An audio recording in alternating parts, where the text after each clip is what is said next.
Welcome to this Townhall meeting. We do appreciate your presence here, and we're going to get right into these things, and we're going to ask our chaplain, Sister Bush, to lead us in prayer. Sister Lewis.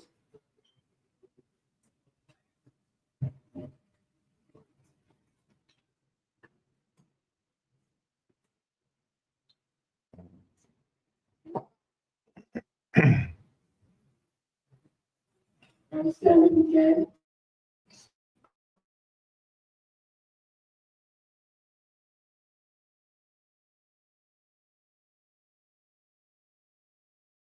Father, let everyone gather here with me. As we ask questions that's on our mind, let us not acknowledge that a distinguished leader may not have all the answers at this time. I didn't put the right words in their mouth. As children of God, may we show love to our sisters and brothers, and to all who show your love of the end situation. Let the refreshments that have been provided, and bless the hand that's provided. Also, let's be mindful of this person. All the things we have to lead us to. Amen. Thank you very much, Sister Lewis. I understand we're going to have a lot of President. I'm going to take you.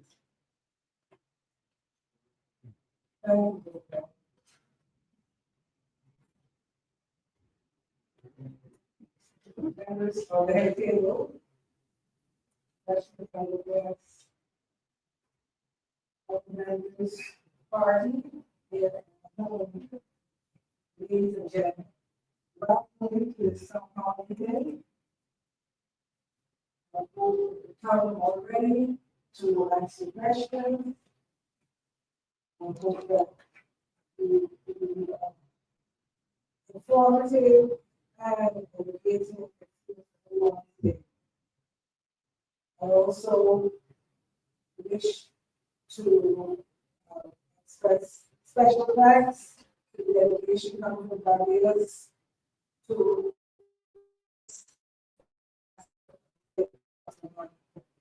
so again, welcome.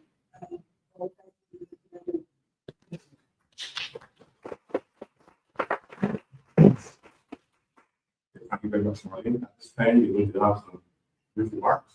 President of the party, Comrade, on creative work. Good evening, and thank you, Mr. Price, and also thank you to the president of the DLP New York branch, Ms. Marlene Tate-Mead. And I want to say it's a pleasure for us from Barbados to be here with you today for this town hall meeting, and also spending the time with you yesterday at the Barbados Festival Day at Canarsie.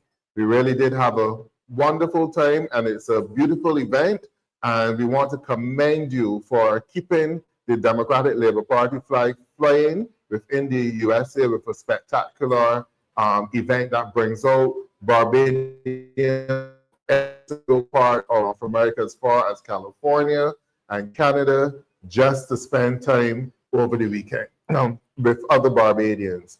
Our delegation from Barbados, I will just salute some of those persons who joined us for this weekend. We have our Vice President Felicia Dujon, who is also our candidate for St. James North, and Executive Council member Mr. Ainsley Granger, our candidate for St. Michael East. Also within the delegation is Dr. Derek Allen, member of the General Council and also working within the office of the Leader of the Opposition, and Mr. Adrian Allen, who works in the Opposition Leader's office.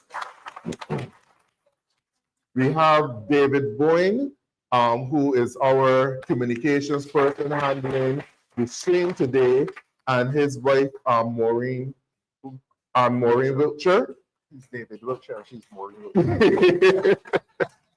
Right, and then we also had joining us from Connecticut, who worked along with us, Miss Sue Harris, and her husband, Barclay Harris. We had the opportunity on Friday to actually meet with some Barbadians living in Connecticut at an event hosted by Sue and Barclay. And that was well attended. And throughout that program as well, we also got persons to join and show interest. Because one of the reasons that we are here is because we want to keep the DLP flag flying within the diaspora. And we recognize that we need to expose what is happening in Barbados and also to recruit persons who may have an interest, first generation, but second and third generation, and spread our wings. We are traditionally known within New York, but we would want to cover all of North America. We have the Canadian branch, and we also have the UK branch. We will be doing a similar event in August in the UK around August 9th. The UK branch has organized a market day, and the president, the political leader, the president, and Comrade Felicia Dujon will be speaking at that market day. So again, an opportunity for the DLP to, relate with the diaspora, so that you will know that the Democratic Labour Party is alive and well, and we are about a serious business to be the next government when the election is called. And in order for that to happen, we need to have the support of our members and let you know what we are doing. And we also need to hear your concerns as well. And this is what we have been doing over the last few days while we were here in North America. And this is your opportunity for those of you here in New York. So I want to thank you for welcoming us and being here with us. And we do look forward to engaging with you and working with you to keep this Democratic Labour Party New York branch flying high. And we definitely will be offering you whatever support that you need. You know that you are eager to know what is going on in Barbados. So that's why we have the political leader, the Honorable Ralph Thorne, here with us today, who would give you that insight as to what is going on in Barbados from the political perspective, the economic perspective, and the social perspective as well. And also how you, as Barbadians living in the diaspora, can also contribute and support the work of the Democratic Labour Party. So I thank you for having us here this evening, and I look forward to engaging with you.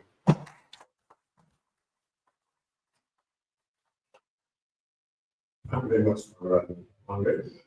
This time, I want to introduce to you, present to you earlier, the leader, and the leader of opposition, the Honorable Thorne, and the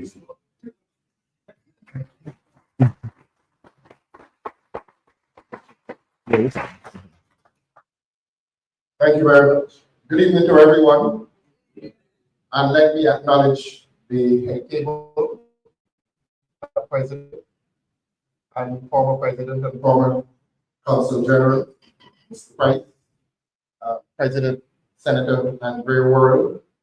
And I will repeat the formalities. Our candidate for St. Michael East. St. Michael East, for those of you who've been living in America too long, would be Ivy and My Lord Hill and places like that.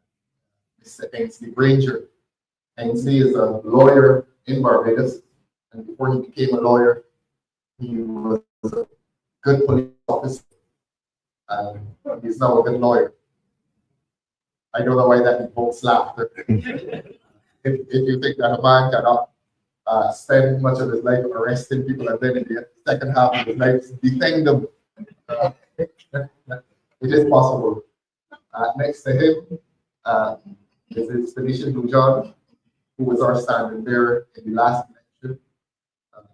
Very good young lady, good young mother, wife, and teacher at the University of US Felicia Dujon. The executive assistant, Dr. Derek Aline, at the opposition office. Mr. Adrian Aline.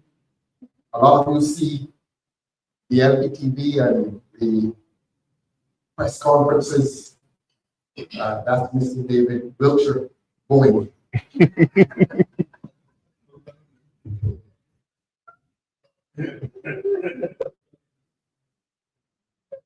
Who does it all for nothing? And since we are not financially strong, I hope he continues to do it all for nothing. Every press conference we do, every day at the TV, every Tuesday night, David Wiltshire Bowen is there running the show. The formalities cannot end unless we acknowledge Mark Play and Stu. Well, let me get that the other way around. Stu and Mark Play. I apologize to you, Mark Play. This wonderful couple hosted us in Connecticut. Made what I call a pilgrimage, really, a pilgrimage to the United States. Really special. It was an elegant occasion. We're so happy that you treated us in such special care. We felt important at your house in the beautiful Connecticut. Thank you very much, Sue and Barclay and Sue. But I'm making it equal with all these other kids when you get back to Connecticut. We keep it equal. When I came in, you saw me sitting in the corner. And to be honest with you, it is difficult to discuss politics when you have a reunion. I had a half-hour reunion with two friends from Grisettes. We grew up in Grisettes together, and we could hit each other's house with a stone. Not that we did. Mr. Edwin Reeves and Monica in the back. We had a lovely reunion. We hadn't seen each other for a long time, but that's the nature of things. You come to the United States, and it really becomes a social reunion, and politics becomes a very difficult subject. But I am the political leader of the Democratic Labour Party, so I'm constrained to discuss politics here this evening. We have with us as well Ms. Val Hoyt, who contributes heavily on social media in defense of this party. Val, do you want me to point you out? That's Valerie Hoyt. All the way in New York, and Val does more president than a lot of people who are living in Barbados. Val defends this party on social media. Morning, noon, and night. Val, we thank you so much for what you're doing at the Democratic Party. And thanks to all of you for coming. As I said, it feels like a reunion, and therefore politics becomes a very difficult subject. But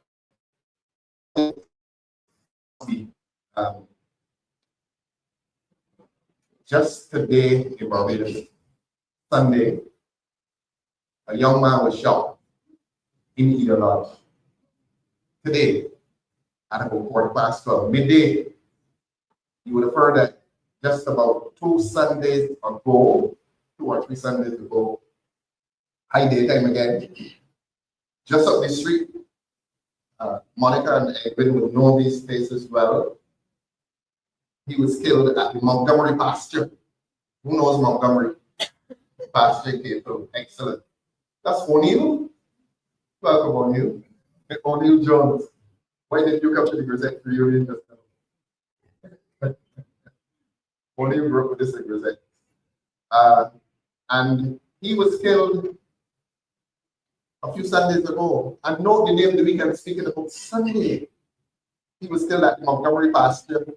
The most activity that used to go on only on the Montgomery pasture was when the fellas from Grisette go play the fellas from Cable. And on Friday nights, when the mobiles to them again. And that was the most action you had on Montgomery pasture. This is a different Barbados. The Barbados that you all left.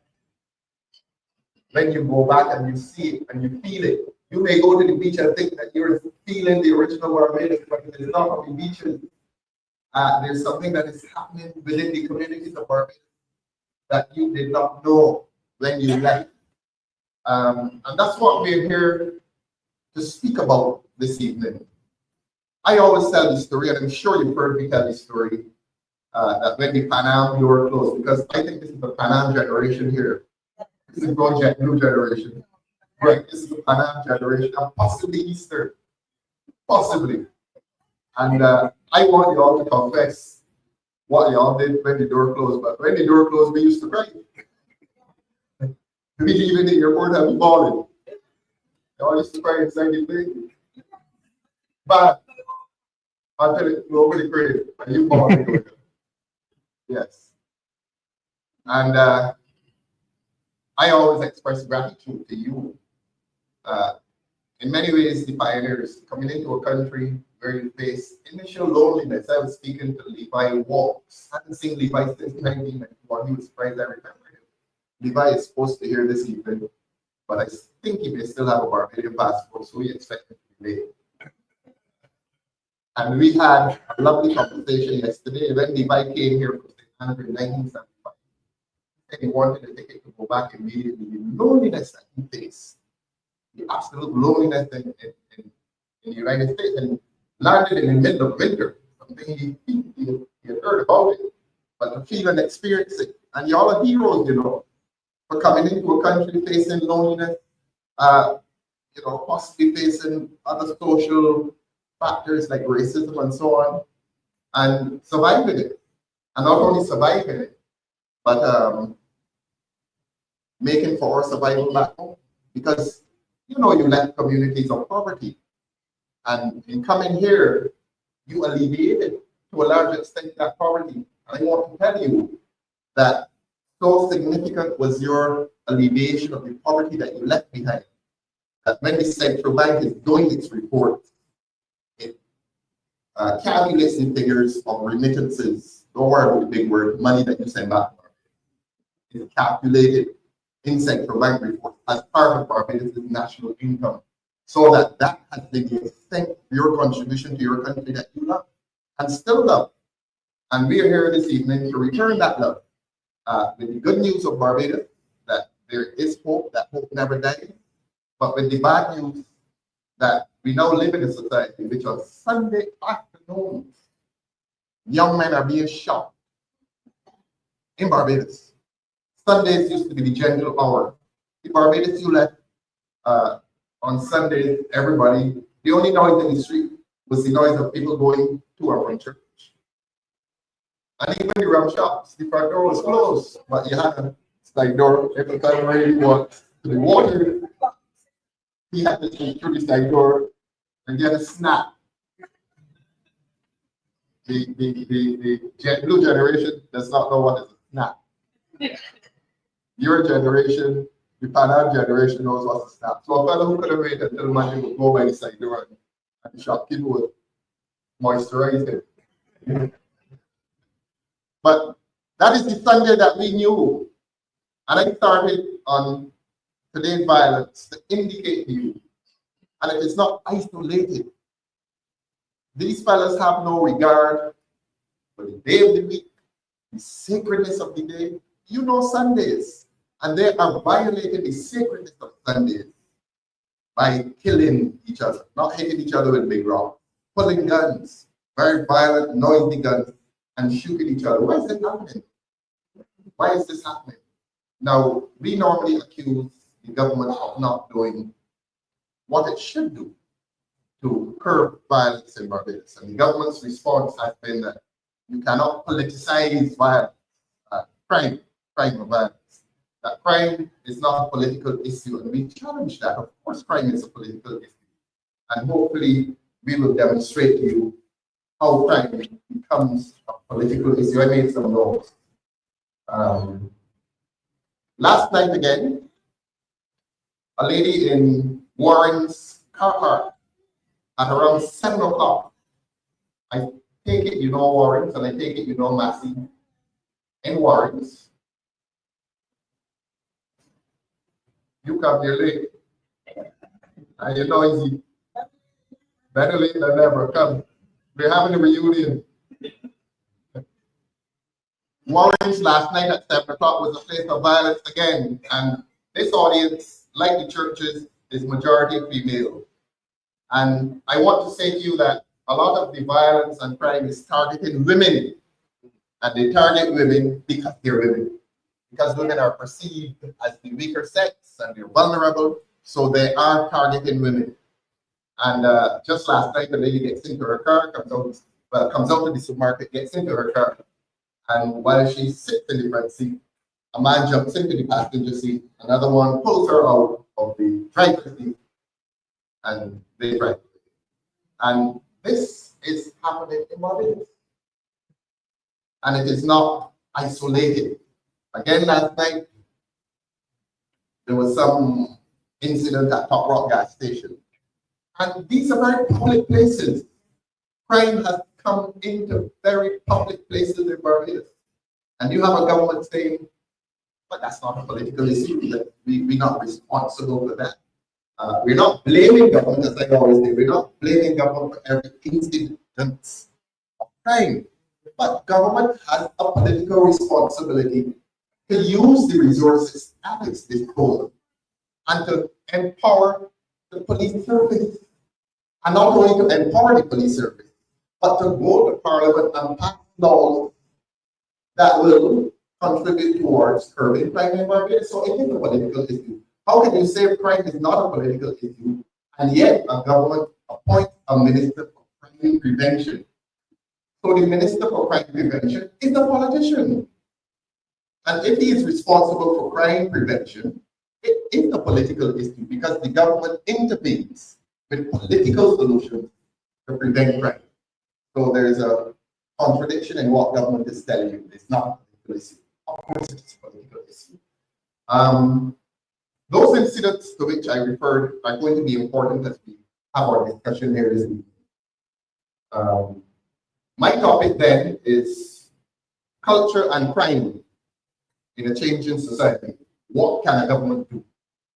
Culture and crime in a changing society. What can a government do? Let's look at culture. We started the discussion by talking about culture. Culture, as you know, is all that goes on in a society. Everything we do, the foods we eat, where we dress, how we go to parties, everything we do is culture. Thank you very much. It's culture. And they are, or they have been institutions in Barbados that have helped to shape that culture. The Americans have their culture. You hear them talking about as American as life. So I suppose ours would be cocoa life. That's culture. Yes, macaroni. Changing culture. So that what is the Barbadian culture now? But let's look at what shaped our culture in Barbados. I began by talking about the sacredness of Sunday. That used to be our culture. Every little boy and girl in Barbados got up on Sunday morning. Go to church. No, you have to sweep the yard first. So you sweat the yard if you're a boy, you sweat the house if you're a girl. You get some lashes because you're late for church. And you go to church. And you come back home. And if you're a lady in the back home, back to Sunday school. And if you don't get first, back to church around 7 o'clock. And that was what we grew up in. That was our culture. An ordered, stable society in which Sunday was sacred. So that was only an aspect of culture. But from Monday to Friday, it was regimented. There was that order in your life because you went to school and you started with a prayer and the national anthem. Some of us are here saying God save the Queen, don't be embarrassed to say that, to admit that. I had here God saving the Queen too. Not ashamed to disclose that. When you sang the anthem, you did the prayer, it was a church service. It was a church service. Every morning. And at 2:45, when the quiet time came on, you would hear it on the radio future next to the school. Y'all don't know these things? The Madam generation must know these things. And you would sing the song. Try to remember the name of the hymn. One used to be Now the Day Has Ended, and so on and so on. Yes, of course. So that it was a culture that was heavily influenced by religious values. And society had a certain order. Yes, we did wrong things. We fought and we did things that we shouldn't do, but generally speaking, it was a better ordered society. And there was respect for authority. And I'm going to say a lot about the police force. When the policeman was riding down the street, all aspects of the culture. When the police officer rode the horse down the street, every little child off the street. Fear. But it was deferring to authority. Yeah? So it was a different society. You see the videos? The little children curse the police. Cursing. Not only the adults, because the adults cursing the police when the police come into the village. The children decide to curse them too. Now, you know, in early days, if you curse a police officer, you before the magistrate the next day, and you remanded overnight in the police station. Different society. Culture has changed. So that let us look at the institutions that shape that culture that the Pan Am generation knew. There was plantation. Because quite literally, if you were from rural Barbados, the country, you lived literally in the shadow of the plantation. And the plantation therefore influenced your lifestyle, your culture, because the people who lived in the country worked at the plantation. So the plantation to a large extent determined how you act and if you act, because they were your employers.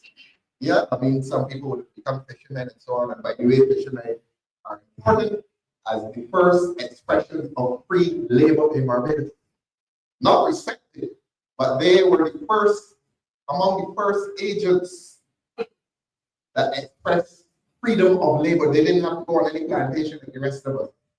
But the point is, it was the plantation that influenced the culture, the way people lived, because in the country, you were dependent on the plantation. In the urban parts of Barbados, where the plantation was not as prevalent, it would have been the merchant. The merchants who sold food. Most of our parents were employed with the merchants. Precisely. And so our lives and our lifestyle and our survival was dependent on that very powerful institution. I call it one institution. Those who had the wealthy, whether they were merchants or planters, and sometimes they were all. Our lifestyle, our entire culture, the way we live was influenced by those two institutions, the planter, the plantation, and the merchant. The other institution that influenced us that I made reference to this earlier, the church. 90+% of the children in Barbados were churchgoers. Not because we loved it, not because we wanted to, but we were sent. And our parents knew what we were doing there. It was about values. Because a lot of our moral values, the things we practice from day to day, were influenced by religious values. And that's why our parents were sent in us there. The 10 Commandments. Love thy neighbor as thyself. Honor your mother and father. Commandment number 5. The only one that gives the promise of long life, by the way. Yeah. There in your life. Yes. Commandment 5. And so the church influenced our values. And that's why I say this used to be sacred.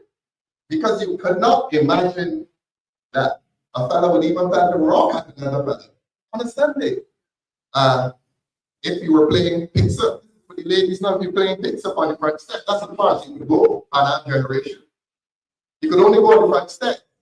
And then the ball rolled down the street, you got to stick after that on the back and hope your parents not seeing you in the road. What are you doing in the road on Sunday afternoon? The same road that they did. That was the influence, the very heavy influence of the church on our life. School, as I say, school was really, in many ways, an extension of the church in terms of regimenting your life, ordering your life, teaching you values. But of course, the school was doing a little more than the church because the school was exposing us to the power of learning. And learning involves power because it's learning that gives us prospects later in life after we leave school. Learning and acquiring skills and that kind of thing, and discipline. The village, and I put the village and the family together as one institution, because Pan Am generation, you were not raised by your family alone. You were raised by the village. And therefore, a walk from home to the bus stop was a walk under the scrutiny of the old lady at the corner who peeping through her window at you to see how you behaving. And then you behaving badly, when they get you brought back home. Somehow we didn't have hopes but the old lady. And you got some lashes. so that the village was raising you, and the village was the extended family. The old lady at the corner was as much your grandmother as was your real grandmother. So we were being raised by the village. So I'm talking culture here. That our culture, the lives we live, and our culture was influenced by these institutions. And I have put the family and the village as one institution, because John Brown did not live with Miss Brown alone. He was not under the authority of Miss Brown alone. He was under the authority of the entire village. As they say, it takes a village to raise a child. So the village, as an extension of the family, became a very important institution in shaping an entire culture, the way we behave.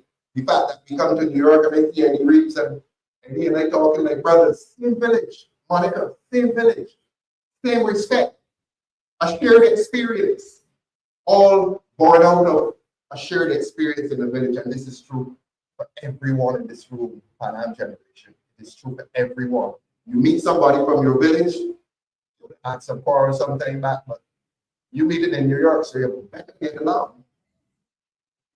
Because to a large extent, it is not the friendly society that you left behind, but the bad news I bring is that the friendly society that you left behind in Barbados is not so friendly again. Ask the lady at the car park at Masby. Now, this is part of the culture here. As you know, in Barbados, you're not, I said this before, you're not a real Bajan unless you turn a plate. That's a Bajan that doesn't want to. That's my eldest brother. He does this every year. Welcome to the culture. And he goes into the Vertex corner. And so, the final institution that I'm going to deal with that shapes the culture is the government. The government. Now, you know the Pan Am generation, when we went to school, a lot of the schools were run not by the government, by the churches, the Moravian Church. Grace Hill was my first school, and that was a Moravian Church school. But the government got involved in education. And being involved in education, the government therefore helps to shape the culture through the schools.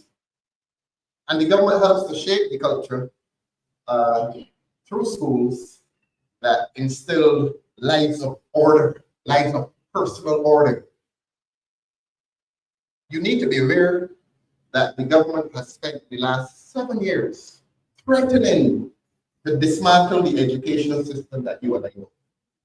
Yes, and in 2022, I signaled my first departure. During the budget debate, when I said, well, you're going to touch common entrance exam, if you touch pre-secondary education in Barbados, you will have to hear it from me. And that's the first signal to me that the departure was coming. I'm saying this now for the first time.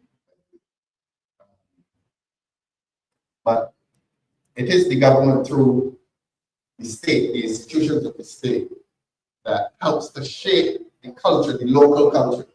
And it does that through the provision of a public service. The government runs an entire public service, post office, water authority. It used to own the telephone company at one point here. Yes, but the government is involved, therefore, in local culture, in Barbadian culture, through these various agencies. And one of the important agencies at this time that you must know about is the same, we call it the Barbados Police Service now. You left it, the Royal Barbados. And if government has a responsibility for providing for a police service, government, and I will tell you about the relationship with government, between government and the Barbados Police Service. It is government's responsibility to provide basically two things for police service: money and manpower. And in the last estimates, government provided $164 million for the Barbados Police Service. So government is involved in the prevention of crime. The amount of money that they decide to give is a political decision. So crime and the prevention of crime is a political issue. And not only must government provide money and manpower to the Barbados Police Service, but it must provide moral support. The police officers in Barbados must feel or are entitled to feel that the government is supporting them.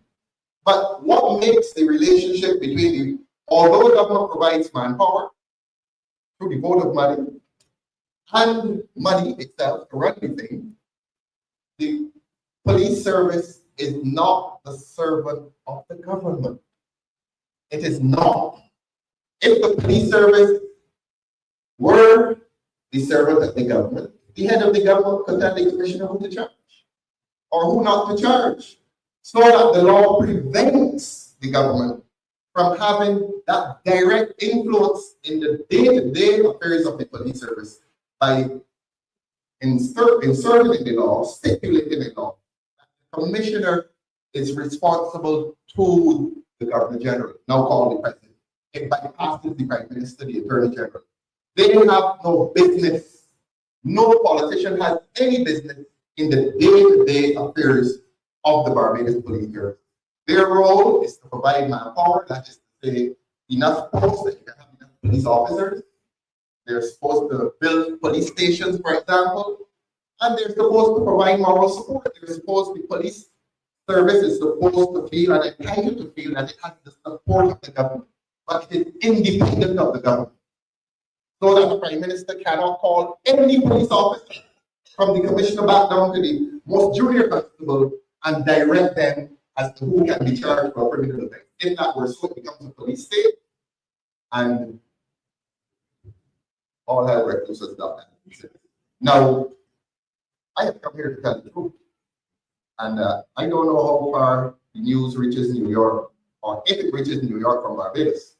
But there's a certain parliamentarian, he said it publicly, so I can repeat it. He was charged for a criminal offense before the court, and he said that he was framed.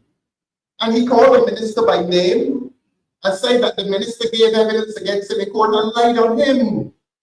If that had happened in the United States of America, where you live, that minister, that politician would have had to resign. But welcome back to the country that you left behind. That one member of parliament is charged for criminal offense.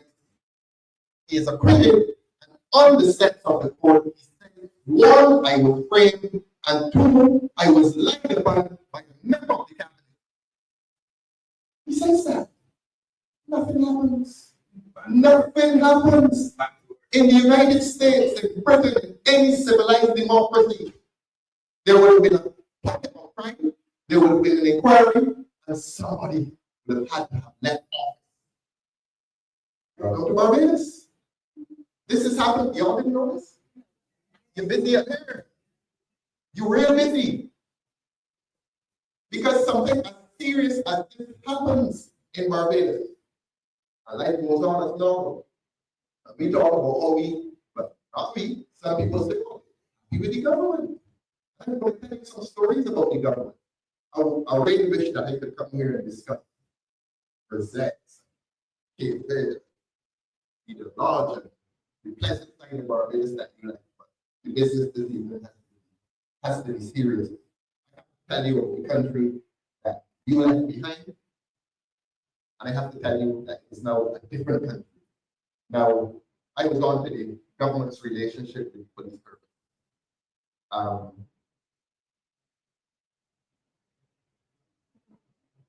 You know by now that there's something in Barbados which the government called the peace program. Anybody who requires me to speak slowly on this, please ask me to speak slowly, because this has never happened before in Barbados. Government established an agency to identify criminals. And I'm not talking about people who steal chocolates from Collins Limited. I'm talking about men who had confessed to being gunmen, possibly murderers. And rather than employing the police service to go after these men, the government saying, no, let's enter into a peace program. and let us pay these men to keep the peace. You heard this for the first time? You're happy in New York. Well, we're not so happy in Barbados. The government has been paying, identifying gunmen, self-confessed gunmen, men who have possibly committed murder, identifying them and saying, look, perhaps the way to do this, to stop them from shooting people, is to come up with something called a peace program. P-A-C-E, not P-I-A-C-E. Not men who take peace of somebody's life. A government saying they want peace. And I say to you that in some cases they were getting 8,000. They can be bigger. 4 men, you're happy in New York, you know. 4 men appeared on the Friday edition of the Nation newspaper. When you all used to get the Nation newspaper here, it used to be the Friday one of this, understand? The 2 most popular. When the Nation put them on one of the 2 most popular, 4 big and back rocky packagers saying we want our money. This happened in your country. They were saying that the government is in breach of contract. Y'all don't believe this? We don't believe it happened either. But it happened in your beloved country. When you got onto the panel check, you would never have thought that this would happen in your country. That 4 men, young men, well dressed too, came on the front page of the paper and said, government is in breach, we want our money. So that they were confessing to having been involved in criminal activity. Very soon. But that's what was saying then. And there are a lot of theories as to what they were doing with the money. We're not going to get into that. But here was the government establishing, entering into a formal relationship with criminals in Barbados. Men involved in criminal wrongdoing under something called a peace program. They're recording this, so I'm not going to talk about Good Friday. We're going to speak about that after we're having Christmas. I'm not going to talk about that. Because that is so ultimately embarrassing to the country that I don't really wish embarrassment. But the point I'm making is that this government used public funds to enter into relationships with criminal elements at the expense of the Barbados Police Service. And this is why I say at the expense of the Barbados Police Service. Because it is known now that government has not been entirely supportive of the Barbados Police Service. There's evidence of that, and I will demonstrate it to you. Sometime last year, during the budget debate, which is around March every year, the Prime Minister of your beloved country promised police officers who were constables, who were not promoted. 20 years a man is in the police service and he's still a constable. In your country, you cannot have a police service with high morale if a man sticks in that police service for 20 years and does not receive a promotion. He's a constable. And I suppose government felt that the time had come to promote them. So if you had 20 years as a constable, you receive this automatic promotion to senior constable. I'm going to say something else about that because that is not that. And with that promotion from constable to senior constable, they promised them that there would be an increase in pay. When the St. James North by election came along a few months ago, it was raised on our platform. I raised it on our platform. Out jumped the Prime Minister. Oh, we're going to do it next month. It was supposed to happen in May, right? We're now in July.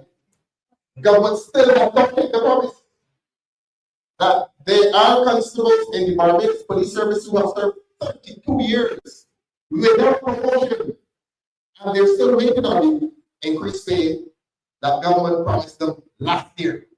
And it gets worse, New York, it gets worse.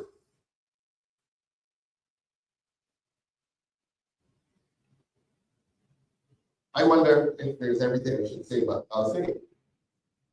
Government has this way of using money to do what we knew in the colonial days, divide and rule. Why not keep the promise to promote all the constables to senior constable and to give them the additional money? Government has implemented a scheme in which men who work in plain clothes, CID, Criminal Investigation Department, plain clothes men, have received an increase of $1,900 a month. And men who work in uniform will not get a cent more. We went through, I said earlier that we signed all state decree. And in colonial times, the colonial power was known for divide and rule. And that is how government is related to the Barbados Police Service, divide and rule. So you take out the plainclothes men, detectives, pay them $1,900 extra, and demoralized and humiliated those in uniform. Now the police officers are technically, when the crime occurs, the first man on the scene, uniform man. And then the plainclothes men come in afterwards because they're the detectives, they're the investigators. So that they work together. But here is the government coming up with this scheme to divide and rule, to separate them. So there must be some ill feelings now. See any man sitting in the car, uniform man in there with him. How are they to work together? When one knows that the other one is getting $1,900 a month, and possibly he is junior to the uniform man. He may be a constable. And the man next to him may be a sergeant or a station sergeant. But he's getting $1,900 more. So that they are undermining the Barbados Police Service. Undermining the Barbados Police Service. Rather than come up with a scheme to modernize the police service, because our police service needs to be modernized. We should not be living in a modern democracy in which promotion, I don't mind saying this gentleman is president, in which promotion in a police service historically has been largely dependent on who the cow like he lick and who he don't like he kick. I don't mind saying this to your president, that a lot of police officers used to be promoted because somebody likes them. And a lot of competence was found because somebody did not like them. And that is not a modern police service, that's a colonial police service. And we have been saying for a long time that the police service needs to be modernized, that there needs to be some guarantee of promotion. You can't be in the system for 30, 35 years and never having been promoted while still being in the system. You must have been some credit to the system. And you're 35 years in the system, and a father does 12 years, and you salute him, he's a sergeant, and you're like, something is wrong. And that is what the government ought to have done with the police service. Modernize it, pay them better, which is to say, pay them more money, and give some guarantee that it will be a career in which there's some fulfillment, in which there's an opportunity to be promoted. Police service in Barbados is largely demoralized because government has not seen it fit to pay proper attention to the modernization, the building of a proper police service. So that's where we are with government and the police service. Largely ill-treated. And don't forget the peace program. So you're ill-treated the police service, but you pay certain members of communities money, as they say, to keep the peace. That's why they call it a peace program. Please don't shoot anybody this month, and we'll pay you $8,000. That's fine. Is that acceptable? That's fine, Miss Banner. That's the country we left behind. So when you entered the Banner, when you were crying, we now crying down there down. We still shedding tears. I'll tell you about that. I'll tell you about that. The police union, they're fighting for this increase that was promised since last year. As I said, it was supposed to be paid in May, they didn't pay. June, didn't pay. July, haven't paid it. We don't know what will happen. But the police service in Barbados is demoralized. So that when it began this exercise by telling you that just about every Sunday in Barbados now, there is a shooting at midday after the government has chosen to empower, enfranchise, enable criminals. What do you expect? There was a violent one at Perkins gas station in Barbados said almost blown off midday. Yeah. You didn't know this. You have to be here. I'm sorry you cannot hear me use that. Curtains gas station. He blown off Sunday. And it wasn't him alone. More of a pumping gas, he get shot too. Hit smash it. Sunday, man, Sunday. 2 Sundays ago, Sunday at Montgomery Park. Killed. Today, Eden Lodge just down the street, shot again. And I'm sure you saw the videos of the man. They did. On 2 men on a motorcycle, one with this AR-15. The man down there knows what's an AR-15. Rather, you know what's an AR-15. A big rifle. A big rifle on the back of a motorcycle. And he's riding all through Barbados. A big Sunday afternoon, when we used to be walking home from church. He is riding a motorcycle through Barbados. He's a soldier, but he is getting $8,000 a month, though. Probably getting $8,000 a month, and when they don't get it on the front page of the Nation on Friday, we want our money. Well, we want the taxpayers' money. So that is what is happening in Barbados. Government has a responsibility. We say that government has breached its responsibility to Barbadians. Again, by empowering members of the criminal element and maltreating the members of the police service. And I say to you that the relationship, the larger and general relationship between the government and the Barbados police service is not a good relationship, except that government is trying to retrieve that relationship by divide and rule. Give the CID bank $1,900 more and the uniform name of stuff.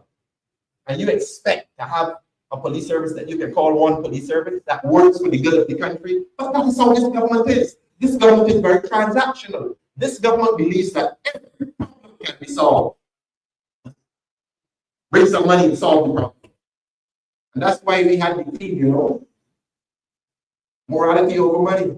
Not that money is not important, but in the spending of money, there must be some moral. When the government is spending the taxpayers' money, attach some moral purpose to it. Be fair to people. And I'm saying that they're being unfair to the Barbados police service. Now, they've accused us of not saying what should be done.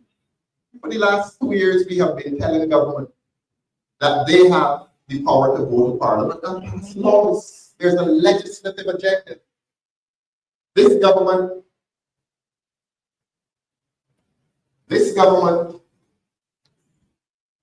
has not been using it. This government has not been using its majority in Parliament to pass laws for the peace and order in Barbados.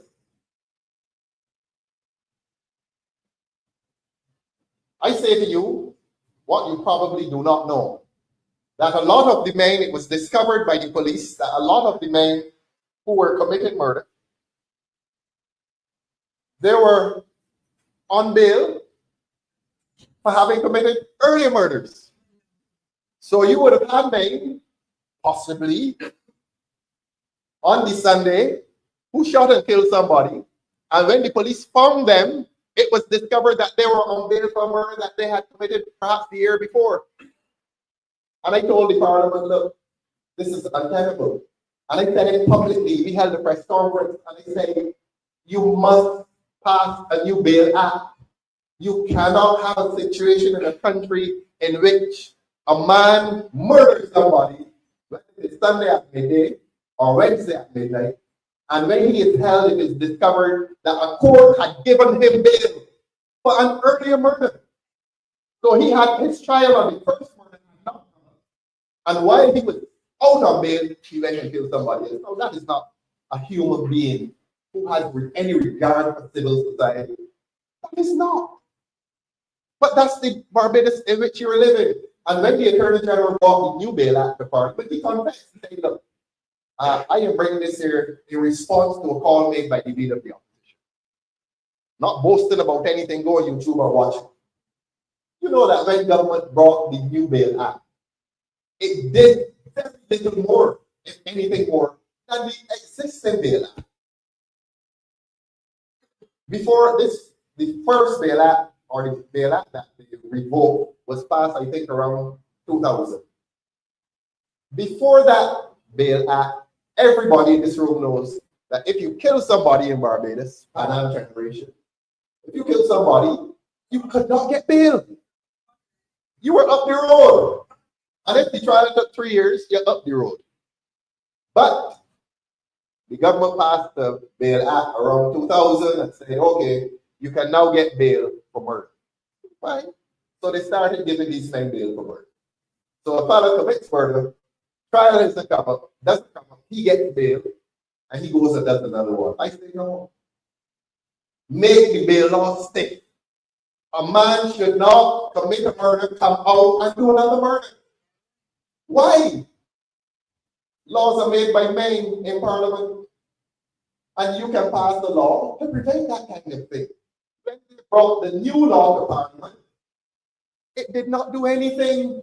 It did not strengthen the hands of the community in terms of depriving these men from receiving bail. It did nothing. We asked the question, why? Why is this government so soft on crime? Why is this government so reluctant to pass laws to control criminal wrongdoing in Barbados? Why? Because it is our view that the government is soft on crime. Whatever is the reason, welcome, Father. Whatever is the reason, we are accusing this government of being soft on crime. We are accusing this government of demonstrating a marked reluctance to curb and control criminal wrongdoing in Barbados. That is what we say. And we don't say it because it is sweet politics. We say based on the evidence. I told you about the peace program. I told you about the Bail Act, which they passed.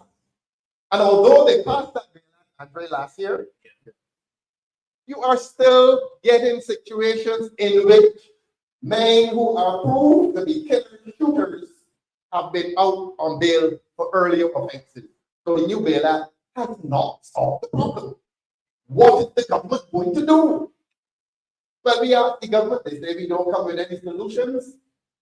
We have asked the government, and I said it on the conferences, the government needs to pass anti-gang legislation. Let me explain to you, those of you who do not know what anti-gang legislation basically will do. You know, when the boys ride around the cycles and shoot somebody, the police will go and find the shooter. And we now know that there are gangs in Barbados. In other words, there's organized crime. We know that. And we know that quite often the shooter has received instructions precisely. But they find the shooter, they have the DNA evidence, they have the fingerprint evidence, and you charge him. He goes up to prison. Problem is not solved because somebody gave the order. And that somebody will find somebody else to do the next murder. Problem not solved because it is organized crime. It is gang crime. And therefore, you do like the other countries in the Caribbean, Bahamas, Bermuda, Jamaica, I think Trinidad and St. Lucia, all pass anti-gang legislation. So that you're dealing not only with the perpetrator, you're dealing not only with the man who pulled the trigger, but when you get him, and I will tell you this, and he will tell you, they talk, you know.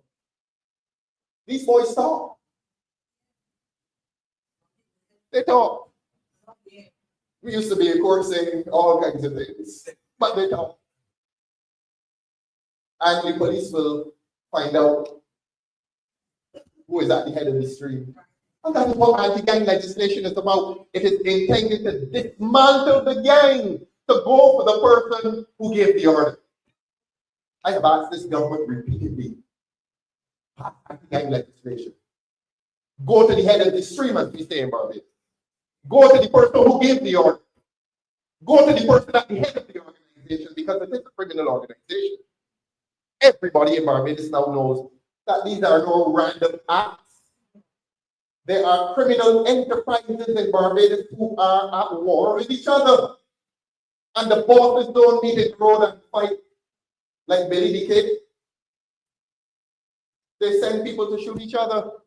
So we in Barbados just picking up the shooter, putting them up in prison, and the war is continuing. Because there's some hidden face that is giving the instructions, so that when a man is caught and the police are catching them. So you would think that if the police catching them, problem is solved. It is not solved. It is not solved because there is organized crime. Pass anti-gang legislation. What has the government done? Nothing. They have not passed. They have refused to pass it. Although somebody whispered in my ear on Tuesday in Parliament, I'm going to pass the anti-gang legislation.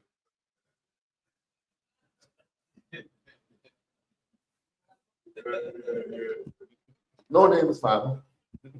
That's not my natural voice. We have not passed it. The Parliament has not passed it. The votes that have 29-1 still not passed it. So we have no anti-gang legislation in Barbados. I have asked the government as well in Parliament, even when it was on that side. I have asked them in a press conference repeatedly to amend the laws in Barbados to make provision, as done here in this great United States of America, degrees of homicide. First degree murder, second degree murder, third degree murder. I think you have fourth as well, and then manslaughter, and you come down the line. It can be done. It can be done. And of course, first degree would be the most severe, the most heinous. I don't want to offend your sensibility, but sometimes you go in a Caribbean country, in an act of revenge, a man held a baby up in front of his family and shot. Hey, now that's first degree. That's first degree. And somebody who is charged under that category cannot expect to come to our hall because he has to go to prison and await his trial. No bail. So that when you establish the degrees of murder, in some of those degrees, if the police advised by the Director of Public Prosecution so advises, you will charge according to the degrees. And the degree for which you are charged will be determined by the severity of the offense. If it is the heinous thing, like in Britain and I think here as well, if you shoot a police officer, it is presumed that you are intending, you are hitting at the very heart of the state, the survival of the state. You go first degree. You don't come to the Townhall meeting. You go in prison and sit down and wait. And the other countries have that law. Why can't we do it in Barbados? And the government continues to refuse to do it. Why? Why? These are the questions we're asking the government. I'm sorry to come up here and give you this bad news, this blessed Sunday evening. But I'm begging you, let your voices be heard in support of just causes evil from this citizen. I hope that you're seeing the videos. Our minds inundated with the videos. Every killing in Barbados, now we see it on video. We used to hear about it. I don't know if y'all saw the whole town one. That both hurt me. Didn't know the little fella, but I went to the funeral. To this day, it hurts me. It's on video. A man killed a boy, hit him with a stone, knocked him back, and when he was down on his back, right here, died instantly. So we've seen it on video. This is not our imagination. That is the anatomy of crime in Barbados. That is how crime is playing itself out. Gil Scott-Heron, famous American artist, said the revolution will not be televised. in relation to Barbados, the revolution of crime is being televised. We are seeing it. We see it. We see the men get off the motorcycles and spray the bullets and kill. Y'all don't get the WhatsApp videos. Look, Dr. Ali next to you was sending you some. We see it in Barbados. There is an awareness, and that is why when we had the Gazette meeting down there before this meeting, we were discussing how Barbados has become. That on our way here, we used to hear my brother and all used to tell me, oh, when you walk down certain streets in New York, you get him mugged. First time I heard the word mug was when he came to New York. I didn't know the word mug. But whether that's the reality now, our delegation, President World said it earlier today, we feel safe here now than we feel in Barbados, and this is not an exaggeration. Most Barbadians will not walk up Broad Street at 6:30 on any evening of the week, ma'am. That is a fact. They killed one out in the bandstand a few Sundays ago. I did not add that one. I haven't come with a litany of woe. I've come to tell you the truth about Barbados that you love. People are closing themselves up in their houses at dusk time. That's what your grandmother used to call it, dusk time. You know what's dusk time? 6 o'clock. People used to lay down on Sunday afternoons, 2, 3 o'clock in the afternoons when the girls getting their hair plaited for school the next morning. It's like door open. People are afraid to do that now. Ladies in their houses are vulnerable at midday as they are at midnight. Welcome to Barbados.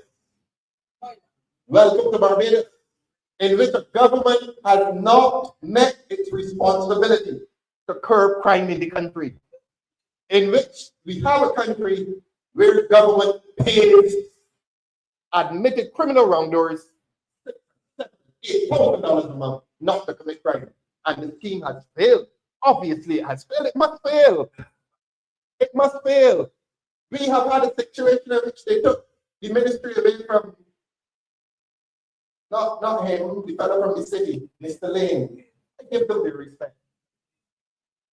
There's a ministry called the Ministry of Crime Prevention. Y'all hear these things for the first time?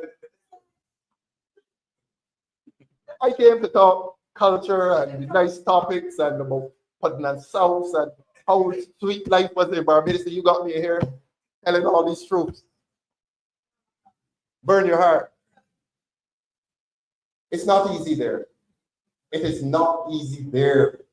The government has failed Barbadians in terms, I'm coming to Lane. Mr. Lane was relieved of his responsibilities. And this is not to disparage the young man. He had a bit of a problem with the police, and they took away the ministry from him and gave it to another minister. Crime prevention was the portfolio. Crime prevention was the name of the ministry. And the new minister who took the new portfolio of crime prevention, his first order of business, he said, well, I am going to meet with the gang leaders. Welcome to Barbados. He is meeting with the police. Welcome, sir. He's not meeting with the pastors and the priests. He is not meeting with the superintendent of prison. He is going to meet with the gang leaders.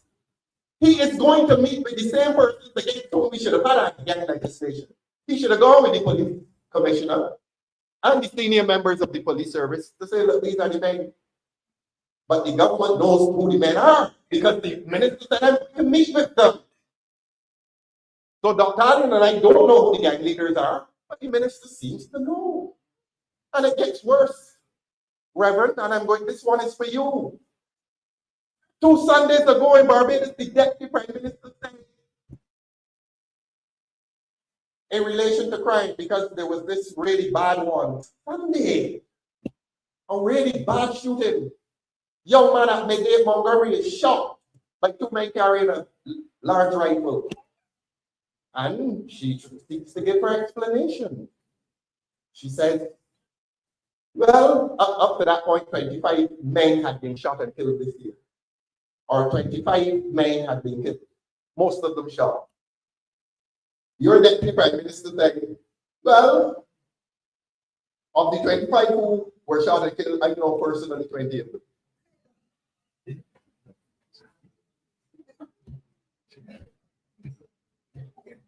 Welcome to Barbados.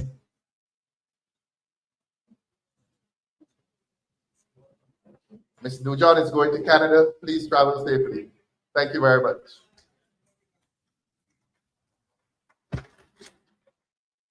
So that this is the government's response to rampant criminal wrongdoing, murderous wrongdoing. 25 men are killed. Your deputy prime minister says, well, I do 20 of the 25 personally. Derek Allen don't know any of them. Andrea World doesn't know any of them. I certainly don't. But your deputy prime minister. And then she went farther, Father. She said, Barbadians have to understand that a lot of the drug lords support the communities. They provide shoes and pay bills and all kinds of things, and we have to understand that.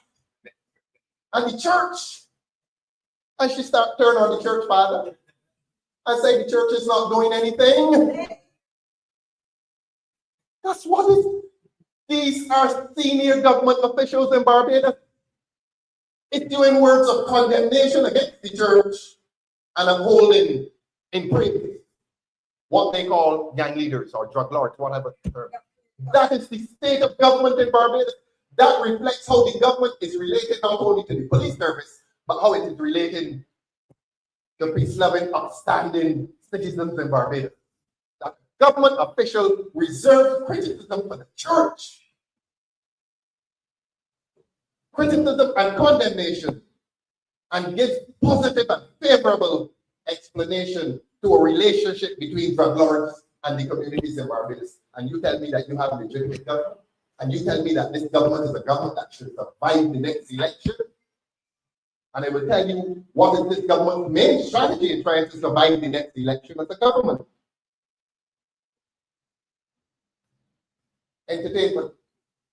Watch your videos, entertainment. This government has failed the country in terms of job provision. They've been telling a lot of lies about 6% unemployed. Let me tell you this, New York. They both say that 6 hotels are being constructed simultaneously. Call home and ask how many Bajans are involved on the job sites. We have buildings that are going up in Barbados now. A lot of the companies are foreign companies, fine, but they are importing labor. And a lot of those laborers are living in containers and other makeshift apartments provided by the employers. That gentleman, I talked to him last night, and he worked at the Hilton. Opened in 1966. Whenever a project was going up in Barbados, it used to be Bajans on the work site.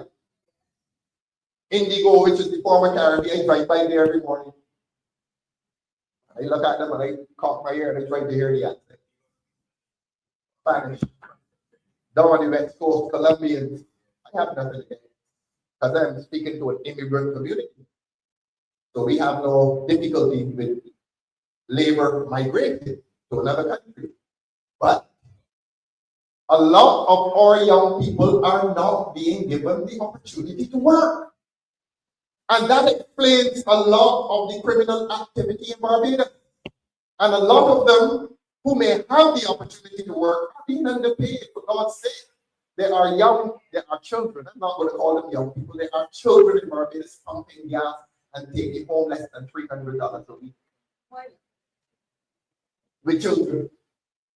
So that the young men, 28, 35 years old, they're not working for that. They're not working for that. They might see a lady driving a car and then she take off the ticket because the government tells her to take off the ticket, and they can see that the lady is there. They go to rob her. You heard about the ticket legislation too, didn't you? To divert people's attention away from the real issue of crime. It has nothing to do with criminal wrongdoing in Barbados. A lot of young ladies protect themselves behind the dark tin, so that when they're driving by certain neighborhoods, the men who are not working cannot see who is in there. That's how people protect themselves, not only behind their houses, but behind the tip on their car windows. And this government has told the people, take it off. And if you don't take it off, they will fine you $500. So innocent people are being criminalized in Barbados, while the criminals are being rewarded with large sums of money every month. Taxpayers' money, $5,000, $6,000, $7,000, and $8,000 a month. But people want to tell me that this is a government that should survive the next election. They should not. But let me tell you how your money is being spent in Barbados. Entertainment. Entertainment. To distract. Entertainment is now the new diversion, the feel-good factor. I told you how we came up. I told you the culture in which we came up. A culture of discipline, commitment to hard work, knowing that life for us, life for poor people was never easy. We made good of it. We understood how to create our cocoons of pleasure. Short-term quite often, but we are hard-working generation. Hard-working generation. School wasn't easy. I never supported the flogging of children. We went through that. We went through that. A lot of us didn't want to go to church on many Sundays. Come, I want to go to the pastor. In the end, the values that instilled did us some good, but it was a highly regimented and disciplined life. It was not an easy life. But we made something of it. That was our culture. That is how we came along. That is what we were taught. Hard work, commitment to a cause, upholding a cause, using education not only to uplift yourself, but to uplift an entire society. What this government has now done with young people is that this government is telling young people that their life, greatest objective, fulfillment in life is to have a party. And so millions of dollars are being sent to the National Cultural Foundation to give the young people parties. To give the young people parties as the new distraction away from the real issues that confront them. The issue of unemployment is a real issue facing young Barbadians. The prospect that they will never own a house. The reality that a lot of them are fleeing Barbados, and when they talk about fleeing Barbados, I'm talking about the most educated, because they're going to Cato, getting degrees, and they're leaving. They're going to Canada. They're now no longer willing to invest their energy in Barbados. They are fleeing to Canada and taking those skills to Canada. And the ones who are staying behind, the government's relationship with them gives them a party. The government's position, well, all y'all are working. A party. And it used to be around crop over, but now not only crop over, every opportunity for revelry. Jump up. You see how they behave? You see the videos? I saw one last week. Father, you can leave now if you want, but I have something to say. There is a video on the WhatsApp groups going around, and I couldn't believe it was Barbados. A group of young women in what looks like bikinis. It's a ritual. It has become a ritual. It's a ritual of sex and violence. And they are up against barbed wire. And they are bending over. Father, you can take it. And it is something they do. Something they do. Put him back. You forget that word? Put him back.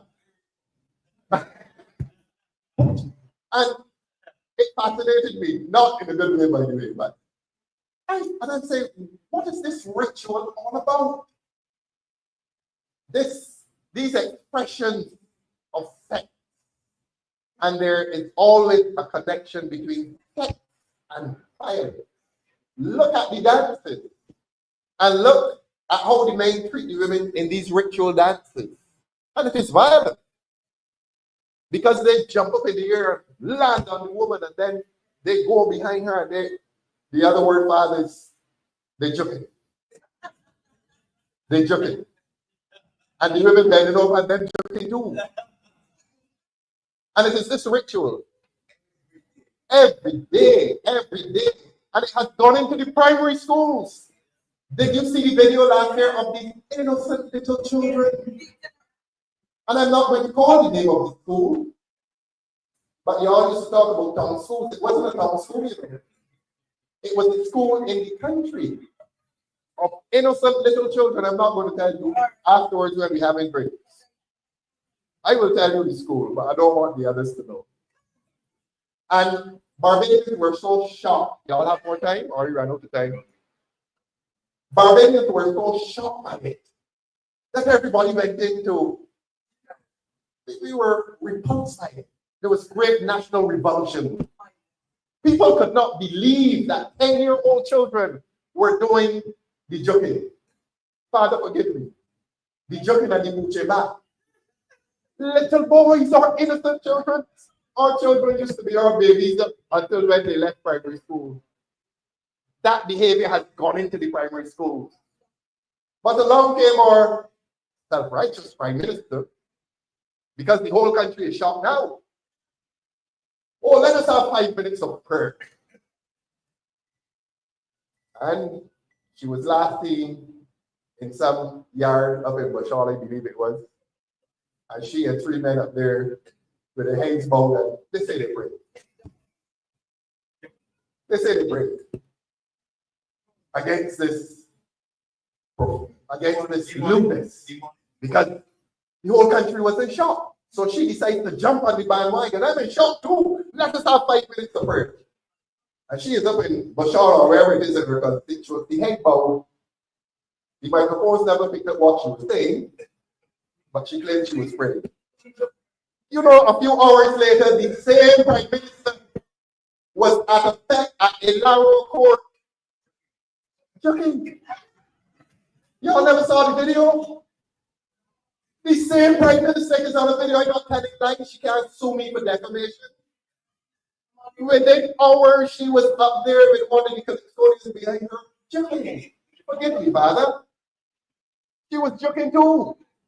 The hypocrisy, though.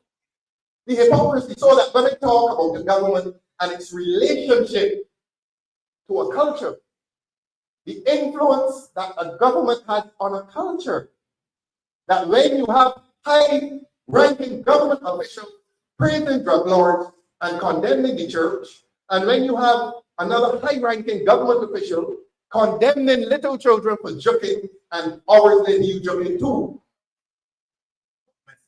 What is the message? These are influential people. Government officials, high government officials are people we don't understand it because we can see through them. But a 10-year-old and a 15-year-old and an 18-year-old, and I go as far as to say a 25-year-old, don't have our sense of maturity.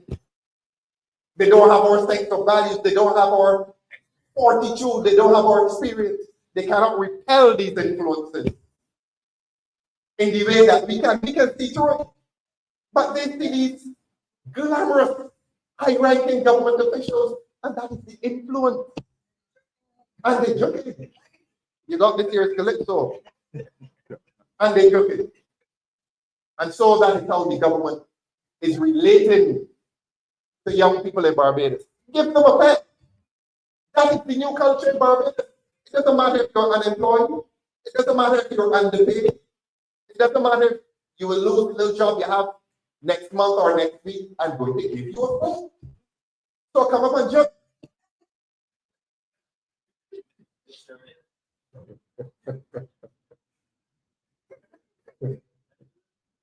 And that's the culture. That is how government is relating to young people in Barbados. We call it diversion. We call it distraction.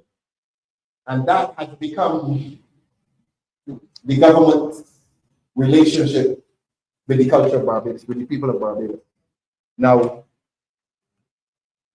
what do we as a Democratic Labour Party propose to do? I have said to the government repeatedly, there are 4 broad approaches to deal with crime in Barbados. 4 broad approaches. Either they have heard and not understood, or they don't listen at all. The first one is the military option. By that, you have to strengthen your police service. You have to respect them. You have to pay them properly. You have to give every police officer a fair chance of promotion, you have to raise morale within the police service. You have to turn your attention away from the criminal element, stop empowering and enabling the criminal element, and do that to the Barbados police service. It's not rocket science, you know.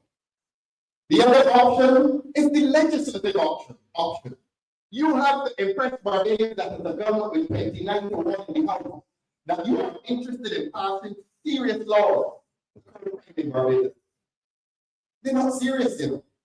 And there are many Barbadians who feel, based on the evidence, that the government is protecting criminal elements in Barbados. Because the men who are shooting those guns on Sunday, from Sunday to Sunday, they didn't import. A gun is a very expensive thing to import. None of them poor boys who shooting and losing their lives on the highways of that country that we love so much. Not one of them, as they say, has the money to import the AR-15 rifle. Who bringing them in? Who is at the head of the stream? Who are the ones who will be found in the Barbadian legislation? Who are the ones who will not get bail if you pass the new law to create degrees of homicide? So that when a man is charged for the first degree, he knows that he ain't coming to this Townhall meeting. He will be at Glenberry or does as it is now. And that's the legislative agenda. The government of Barbados has failed the country in terms of its legislative agenda. Never before have we had a parliament with 29 to 1, and government refuses to use the power of that 29 to 1. They're soft on crime. And ask this government, why are you so soft on crime? Ask them. And the third approach, I've mentioned the military approach, I've mentioned the legislative approach. The third approach is the socio-economic. I have demonstrated to you that this government is doing a few things that really should not be doing.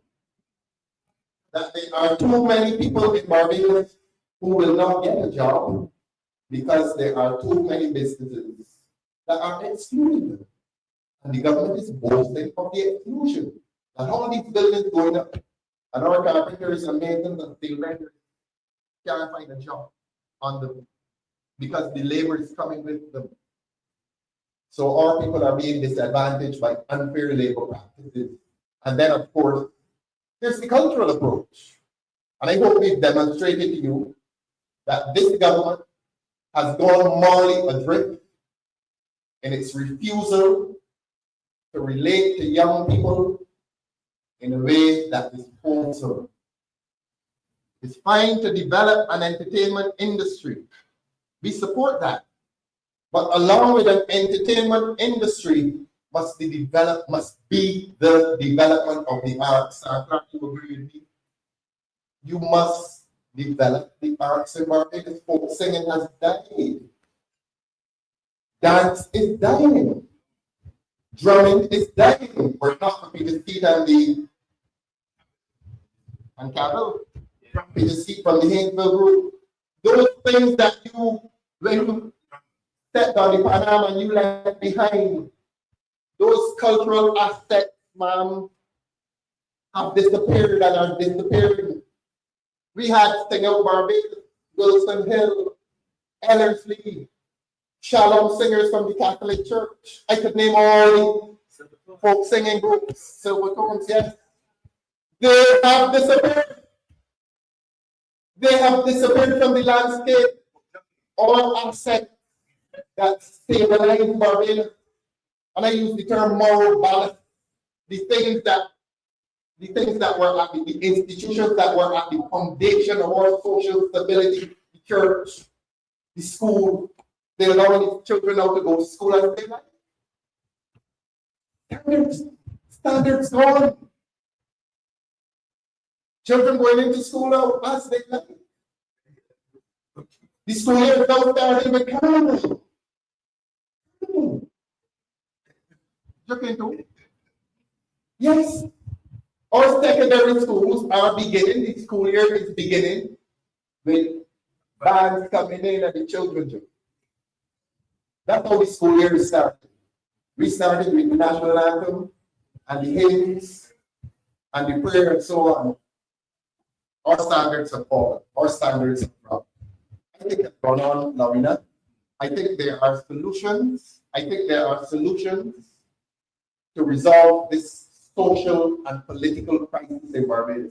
There is no man-made problem that cannot also be solved by humankind. There is no human problem that cannot also be solved by humankind. And when you hear them telling you nonsense about, man, the problem is too deep, you can't reverse it. We were taken there by human beings, and it is our responsibility in New York to reverse from the abyss, from the septic, the social septic that this government has created around our children. Because I always say, this political exercise is not for us. It's not for us. We are the mere custodians, we are the mere guardians. This is for the children. What we do and what we try to do and attempt to do is not for us. You're talking about 10, 15, 20, 25, 50 years on. If we're still here, God bless us. But some of us may not be, but we have to do for the children what our parents did for us. Because if our parents did not make provisions for us, we would not be here now. So that it becomes our moral and civic and social and national responsibility to leave a better world for these children. And this government is not leaving a better world for these children. This government has breached its responsibility to Barbados. That is what it has done. And that is why Sunday is no longer a sacred day. That is why we began and that is why we end. Sunday used to be a sacred day. We lost another one today. And 2 Sundays ago, we lost one. And 4 Sundays ago, or 5 or 6 Sundays ago, in a station in the morning, instant Philippa curtains, man's head blown off. Sunday. They no longer wait until 3 a.m. to kill people. Sunday. And so my travels through New York now feel safer than my travels through Barbados and call their families and ask them. Because they'll say, he came up here and he talks on politics. But I'm telling you the truth. Traversing Barbados now feels unsafe at midday and it does at midnight. And I have come here to New York and I feel safer. And ask any of the members of what I call this pilgrimage to New York, this necessary pilgrimage to engage in a reunion with you, to exchange our experiences. And that's why when we meet, it is such a great pleasure. We don't talk about the present. When I had my Grisette's reunion, we talked about the past. That shaped us. We talked about our foundation. That is what shaped us. What are these children going to talk about? 15 years from now, 20 years from now, when we meet here in New York or Toronto, what are they going to talk about? The Sunday murders? We have to change that. As I said, it is not for us, but let us change it. New York, thank you very, very much.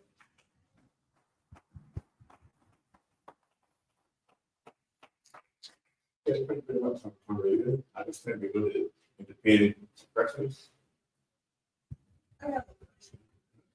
Good evening. Good evening. My name is. Here, Sam has an application. Oh, you don't want to.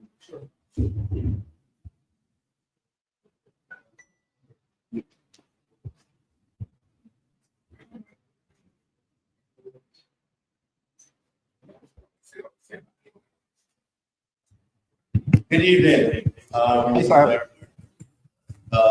Thorne is the leader of the session. My name is Sam Thorne.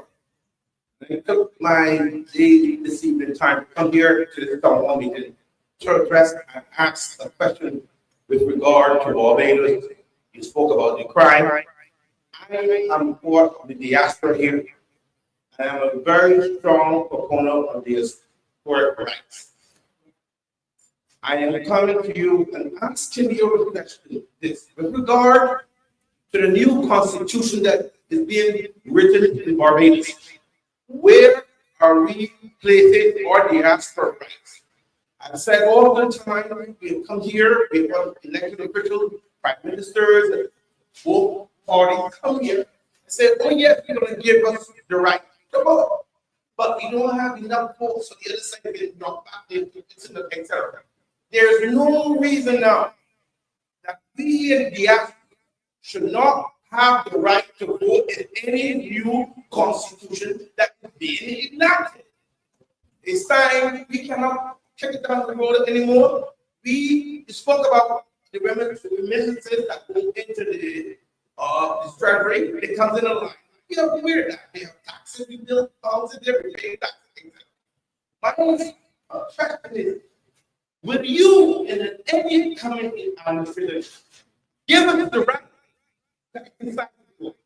Barbados is one of the oldest constitutions of democracy in the blessed hemisphere. And it should be mature enough. I repeat, mature enough to allow us to vote. Afghanistan had a democracy for 20 years. And people in the cave for 20 years were able to vote here in New York, back in Kabul. So why is it there's always this fence and storytelling to deprive us in the diaspora of our right to vote? Will you support that, Mr. Thorne? I know you had a commission of the community. You, if the Democratic administration or your government or any, will you be supportive of us in the diaspora having the right to rest?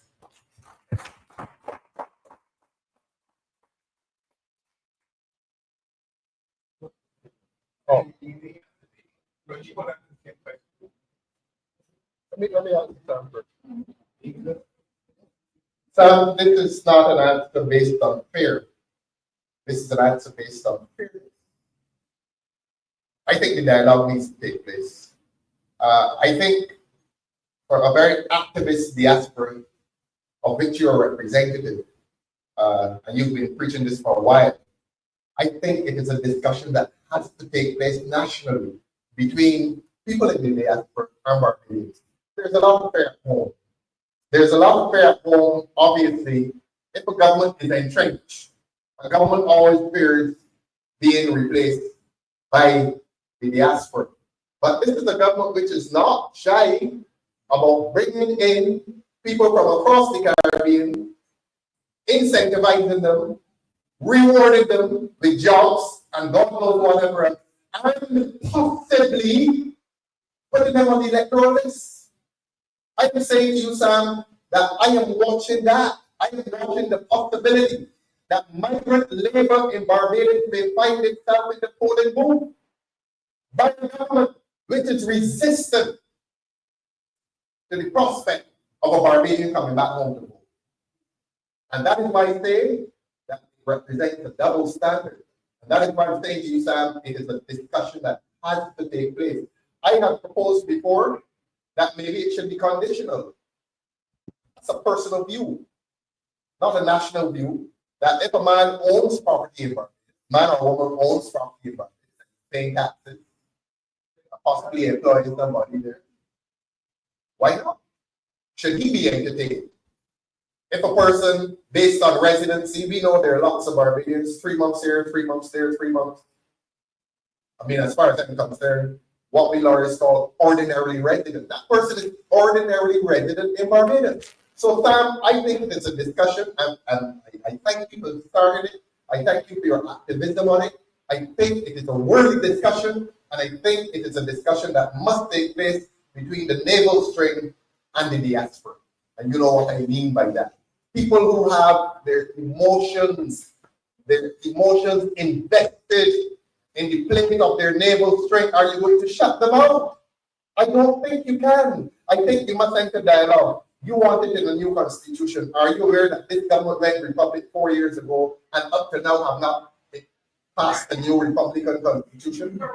They're not. They don't intend to do it. And you know why they don't intend to do it? Because ultimate power in Barbados now reposes in one person. And while that one person, and I'm not going to make from your question, while that one person is exercising ultimate power, a constitution becomes irrelevant.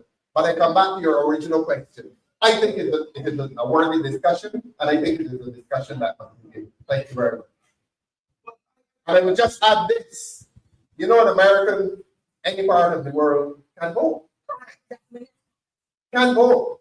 And of course, that is economic and financial. And that is for tax purposes. Because if an American, any part of the world can vote, the American government can tax you any part of it. So, Sam, if you pursue it, there may be conditions. Well, there may be conditions. Well, there's nothing going to have the condition But the discussion should begin. The mere fact, sorry, Crossing, the mere fact that this audience is here this evening, isn't that an expression of emotional investment in our country? Correct. So we are here as Barbadians, all of us in this room are here as Barbadians. But I came here because I understand the situation here. That if the constitution is not done yet, it's not too late. To have this, I saw people came in here and they were talking all around the back. There was supposed to be some kind of conversation. That was not a conversation. People have been talking because it really was needless. But I'm saying, you did the Thorne Commission for local governance, right? Which can also be enshrined in any constitution, because you wait for things go with development involvement, you wait to put it on in, and you live next door, you don't know who built that the building there and fuck on the community. We want input as well here in the diaspora. Don't tell us that we determine first state and then MP, and then come back and all kinds of stuff like that. I'm saying it is time. There's no reason. There's no rhyme or reason. So when you say people put up this box say, oh, it's fraudulent. You didn't tell me it's fraudulent, but they took my passport for you at the council and set it down and give you my money. So there's no reason why we cannot have this discourse and have a serious conversation and we need it. And I'm telling you, the diaspora is tired of it. They're ready. It's all over. You have the conversation and it's all over again, but nothing seems to happen. You got 29 for one. Mr. Thorne will be asking for support that the diaspora have a right to vote and that be enshrined in the Constitution. That's what we ask for. You want parity. Thank you. Thank you for coming out. Thank you very much.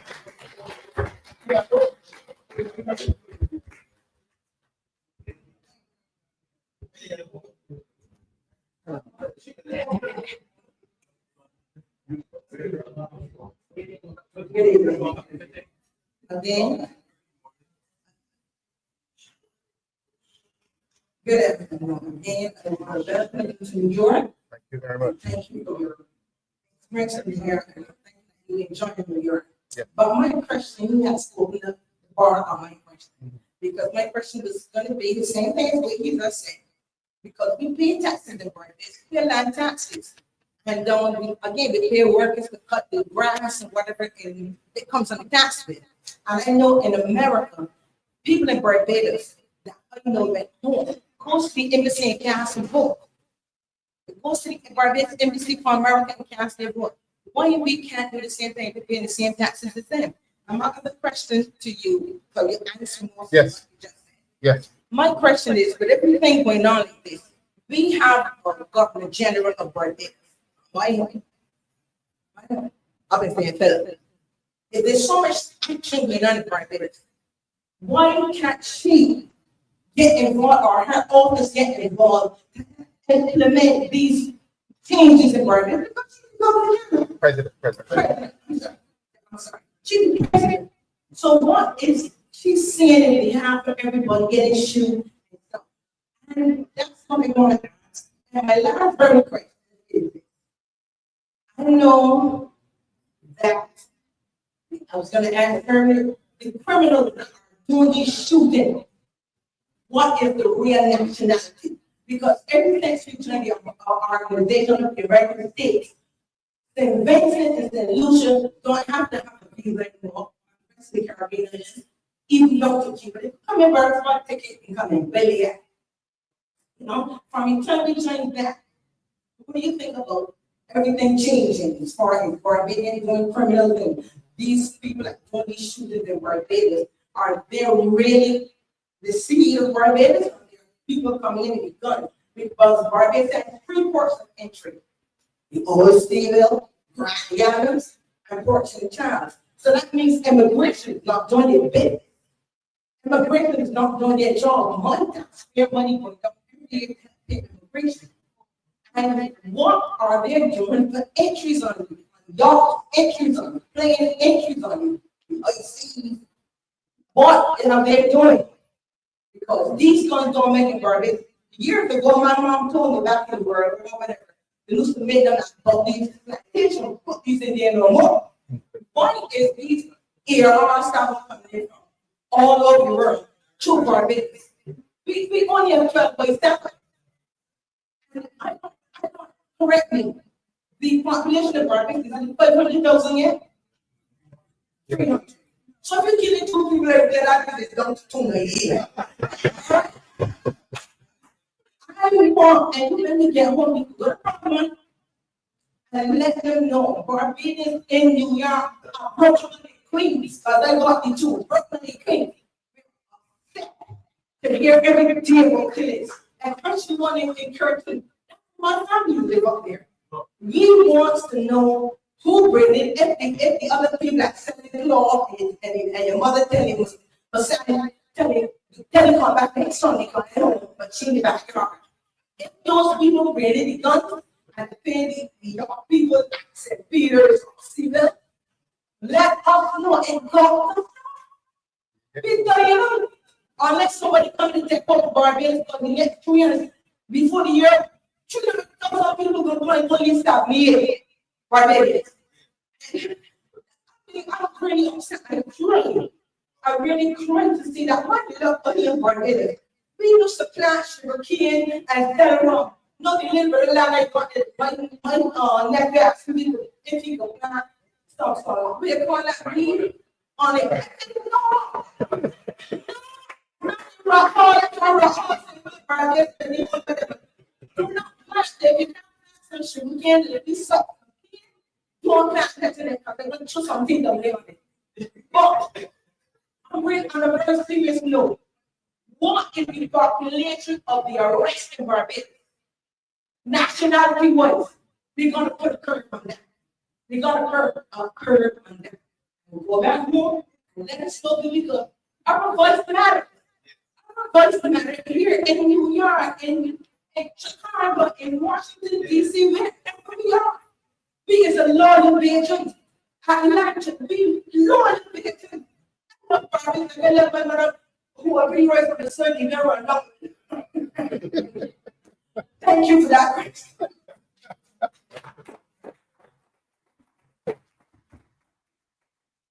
Your name again? Ali. I'm already All 3 Ali. Thank you very much. Just let me say that the head of state does not and cannot get involved with political matters. She's a ceremonial head of state. Not executive.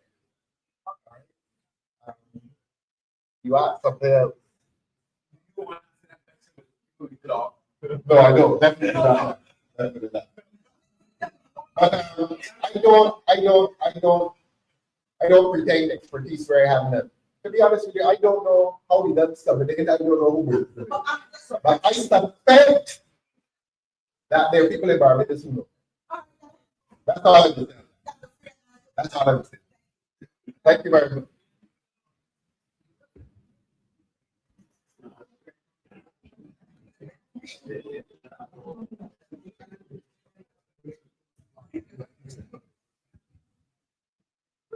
Oh, Good evening, Mr. Thorne. hello. Hi, my name is Heather Sudak from Upper Q. Heather Sudak, I see you on Facebook all the time. You use my good words, so yes. I have been watching the situation in Barbados, and it hurts me. Especially, I know that it was comfortable for Bajans to be on the veranda, hanging out, shooting the breeze and having the breeze. And to think that someone is going to come on your veranda and stick you up, Yeah. a lady, Yes. and right in Station Hill, I was like, no, that's close to home. Okay, so that bothered me, and I've been watching the situation in Jamaica. Yes. which is like really worse, very much worse than in Barbados, but similar. And it is now getting Barbados is now adopting those situations with the same bicycle and shooting and kidnapping and holding down a tech and all of that stuff, and getting the people hiring people to take people out or whatever. And each, like you said, they know, the government know who the dons are. I call them the dons, or they call them the dons. The person who picked the people in the community to carry out the task. So once you know the dons, you can get the dons together and reason with them. That's what she's doing. And to get the other little people to stop their nonsense. When a don lets something go, she can call the don and say, what are you doing? I'm paying you to stop that. And that should never be happening in Barbados. I know what, it got so bad in Jamaica that recently what they're doing is, with the gun situation, when someone kills somebody, like how, not accidentally, but just shooting people like that, the person was getting, they had almost 30 years. They up it to 50 years. You shoot somebody 50 years. But if somebody accidentally, they will reason with that person, they would get the 30-year. Other than that, you get the 50 years right after that. And Barbados, we're young in that mode, but we need to go there from Jump Street and let them know we losing you away. That's it. So some of the reforms we can look at other territories. Our whole list has started, and I don't want to say this, but I like it. What they do now, the police has the give certain police in certain areas, the authority take you out. You kill a one, you take it over. So that little by little, they eliminated the heads, cut them off the heads. So we have to, police has to be given the authority and also given the resources. And there will be some bad people in the police department also who will inform the other dogs of what's coming. But without that, give them the support of, we got your back. We can't let Barbados get to that stage. So we can snip it in the bud. So those are some things that we can do. Change the laws and books, the timing, like we said. No bail, whatever. No, you're gone. 50 years. Let's see how much you like that. Again, my name is Heather Sudak, and I'm Jojo person.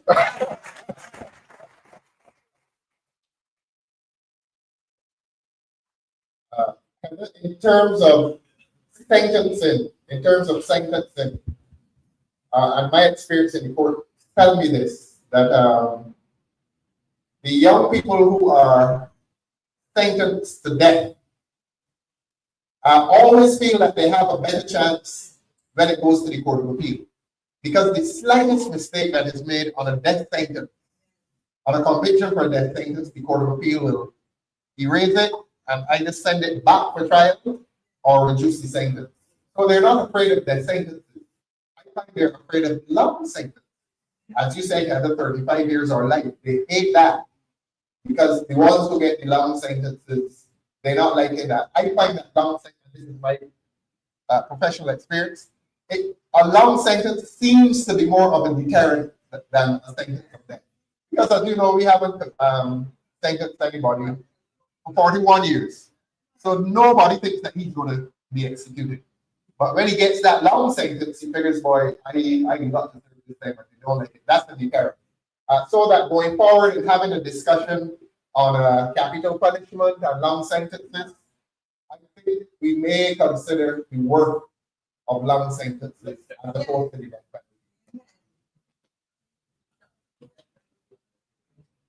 penalty. This is another header. Hello. Yes, this is another header. They're called Ms. Thorne. Hello. Thank you for coming to New York. My pleasure. So let people hear what you have to offer. I have been thinking, since I heard the discussion this evening, I want to know specifically what you think the end game is that the government is pursuing in light of the fact our national anthem says that we are we are straight Guardians of our heritage. of our heritage, firm craftsmen of our faith. And right now, it doesn't seem that the government has a vision with that in mind. Because every death that happens in Barbados is another generation that has born. They cannot produce for the future. So we have lost it 34 generations for the year, whatever it is. Right. So what can we do that the government is not doing? Because right now, I have no idea what their end game is. If half of the young men in Barbados will not be left to produce, and there is this insistence that the population is declining, we don't have people to produce, and then the ones who are left, some of them are leaving and going overseas, and the ones that are left are partying. So what is the end game? I don't know what it is. Thank you. Thank you very much, Hannah. And thanks, Hannah. I like your question as it pertains to nationhood. And it is something that a lot of Barbadians are looking at and they are concerned about it. Now, you know, Barbadians have described His Excellency Erosion as the father of the nation. And what this government, and I say this government, this woman is doing, this Prime Minister, you get a sense that she wants to obliterate the memory of Erosion. And that title called Father of the Nation. And that she wants to replace it. She's hinted at the symbols. She wanted to remove the name Independence Day from November 30th, I call it Barbados National Day. So all of the symbols of Barbados nationhood, this government is attempting to erase those so that Barbados will be known as double-M's country. That's what she's doing. That's what she's doing, and Barbadians are watching it with much suspicion. Our concept of nationhood, which began in 1966, that is being eroded. And you know something else that is being eroded? The institution that Alban'S will call free secondary education, which got its expression from the common entrance exam, which gave a lot of poor children in Barbados the right, the dignified right, to sit next to the sons of rich boys in Barbados, whether it was the Allen School, Harrison College, or Foundation. It gave us the right to sit there, the dignified right to sit there. And that's why I get emotional about it. And this government is attempting to dismantle that. For what? It is an effort to relegate all poor people's children back into the last classes of society, and that is what this government is doing by dismantling education and telling people about it is educational reform. It is not any educational reform. It is an attempt to push poor people right back down into the low station, because nothing that they have come with has given any indicator that this will be a continued effort to elevate poor people's children. This woman believes that too many poor people's children have been elevated in Barbados. She believes that. They should be mad. They should be mad. So this is not about any educational reform, Heather. This is about dismantling something that made poor people's children a body. I strongly believe that. And I'm going to fight it with all the energy in my body if I survive them. I'm going to fight it.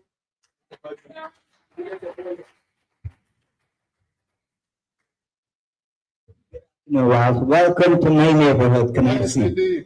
And I was coming here today and I invited my president of the Merchants Association just to come and hear you. And just found out that she lived in Barbados for 5 years as a child. Welcome. But I want to go back to the crime situation. Yeah. Because we have it here too. We have pockets of it in Canarsie and we are trying to fight it. And I was hoping that you could come with some solutions. But how we are fighting it, and we're not doing a good job. We're giving millions and millions of dollars to former people that went to prison to come out to talk to the kids about what it was in prison. I don't think that's a real solution. We just gave $1.5 million to an entity here in Canarsie, another nonprofit, because I refuse to take it.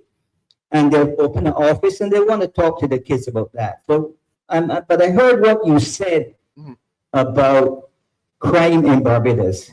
Me and you grew up in Grisex. That's right. And the community center was a place that we hang out, we learn our leadership, we learn everything at that community center. I'm trying to rebuild that community center, you know, and I know what we do. But what you said was really important is that the gun lords are filling the gap. What we do here in Canarsie, we are filling the gap with having all the things that the kids want. School books, this thing, that thing. She has on the corners and culture and bringing those things. So we don't have a space for gun lords to do. We do it, we give back. And we give back. I get money from the government, and we give her, and she give it back to the thing. I think what I find out when I go to Barbados is that my friends, his ex-friend, we don't have that sense of giving back to the community. So I could see where the gun lords are taking the space to give to these poor people. And I think that we have to, I took a tour when we wanted to rebuild Canarsie. I had the thing, I went to 8 centers all around the country, and they're dormant. They're not like Grisex. I went to Green Plain and I said, this is the one I like. But they're still dormant. We have to get back to church or something. You know, we used to go to Sunday school. You're right. But these kids nowadays, that's why we want a community center where we can teach the parents here. We have to start teaching the parents the culture what we had back in the Pan Am generation, as you call it. So somehow you guys got to do it down there. We're doing it here. You guys got to do a little better job down there to me. Thank you. Thanks, Sonny. Whatever became of Boy Blue? Boy Blue? He lived at your house, right? Yeah. Next door. I regret that you did not hear the solutions. And I say, O'Neill, that there are 4 broad approaches towards the solution. The military, that is respecting your police, modernizing your police, giving promotions, giving better pay, that's the military. Okay, the legislative, passing laws that will seriously confront the issue of crime. The socio-economic, and the socio-economic will include asking a government to be not as corrupt as they are, because every transaction that this government is involved in is suspicious. Why do you take up $27 million and pay a firm to do debt restructuring? And the Financial Times of London complained that the figure is too high, and the Financial Times is suspicious. There is a lot of corruption in high places in Barbados. A lot of the money that is leaking from the economy could be used to employ the young men. You can have professional sports in Barbados if you all want to hear about solutions from the Democratic Labour Party. One of our proposals will be to professionalize the game that has made us powerful. We're the only country that produced Garfield Sobers, and we're so proud of him. And we have not taken advantage of that. We have young men who are dying on the streets, possibly good footballers, possibly good cricketers. Have we invested in them? Or is this government supervising an administration in which millions of dollars is being leaked from the economy to corruption and not going into investment in young people? That's the solution. And I mentioned the cultural as well. The government is taking up millions of taxpayers' dollars, and rather than put it into culture, into the arts, into folk singing, into dance, rather than employing young people as professional music teachers, not only in the community college, but across the system, dance teachers.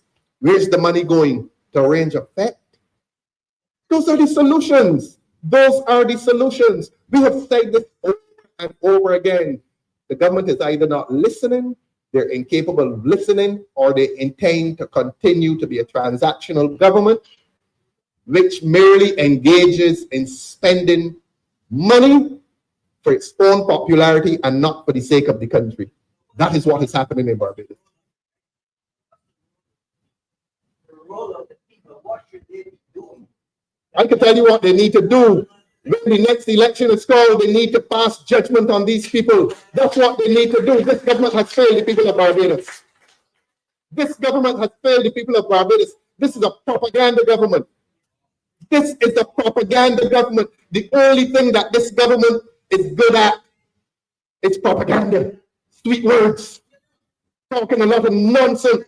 Whole of country approach. And when asked to deal with crime, not about here. And guns don't walk and guns don't talk. A lot of foolishness to intelligent people. People who are gathering and trying to seriously confront the problem of criminal wrongdoing in Barbados is met by a government that is prepared to do two things. Talk a lot of foolishness, borrow a lot of money that we can't afford to repay, and to preach a lot of propaganda.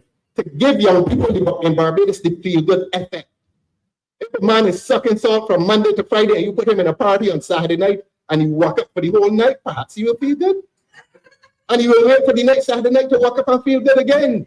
And that becomes his life's ultimate objective, to be at the party, not in the church that you want him to go to, while the deputy prime minister is abusing the church and saying that the churches don't do anything for people, that it is the drug lords. You understand what is happening in our country, O'Neill? I want you to understand what is happening in your country. Vote them out when the time comes. They have failed.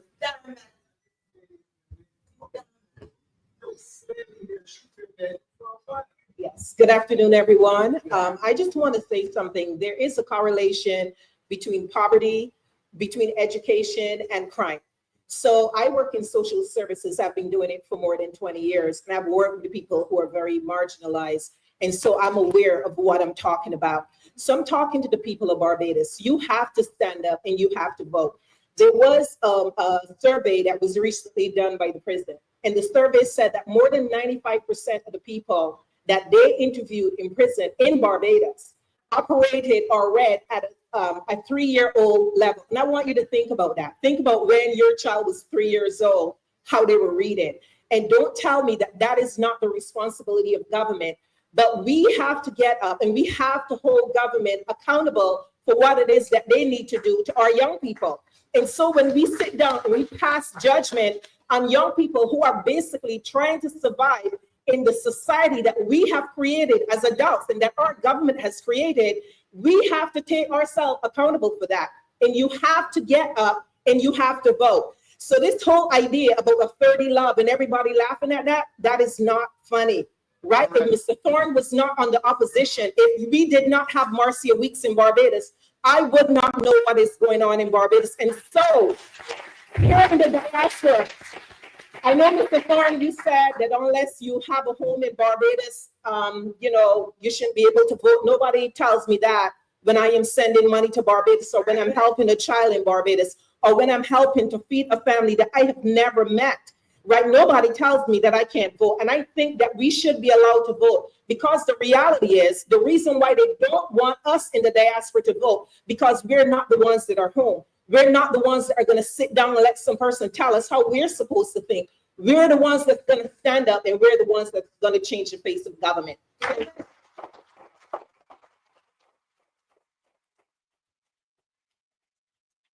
Thanks, Paul. Like Sam, I will say to you, let the discussion continue in the diaspora and let your voice be heard at home. It's a necessary voice. Sam left though. Good evening, Derek Allen, Ralph's executive assistant, my forte, community development and youth development. The government of the past had something called Constituency Council, which provided direct responses in the communities. The government came in, changed them, shut them down. So quick response to challenges in the communities went through the door. They instituted a commission under Thorne as an alternative or an excuse for closing the councils down. Mr. Thorne finished a report how long ago? 3 years. 3 years. And that is to get connection between the communities and the state. And its resources, yeah. So that we can get action at the community level, to build youth groups, community groups, to strengthen families, to get the village life going again. Mr. Thorne's report has remained in a consultant state from the day he handed in. No action on it. So when people ask us, Mr. Thorne, what we doing, a lot of the things that need to be done, the templates have already been designed. It is that you must have the political will and interest to do these things. And what I say to people in Barbados now is, if you are in a hole, as we are in a hole, and a man reaches over you with a rope, take rope, do you stop and ask him if he's strong enough? You tell him, send the rope. And I'm saying to you all, Mr. Thorne is the rope for Barbados. Thank you.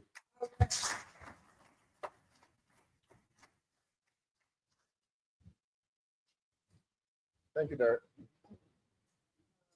Good afternoon, everyone. My name is Noreen Madas, and I founded the Canarsie Merchants Association and have been working over the last few years with Harold, who is a part of the Canarsie Community Development, Inc.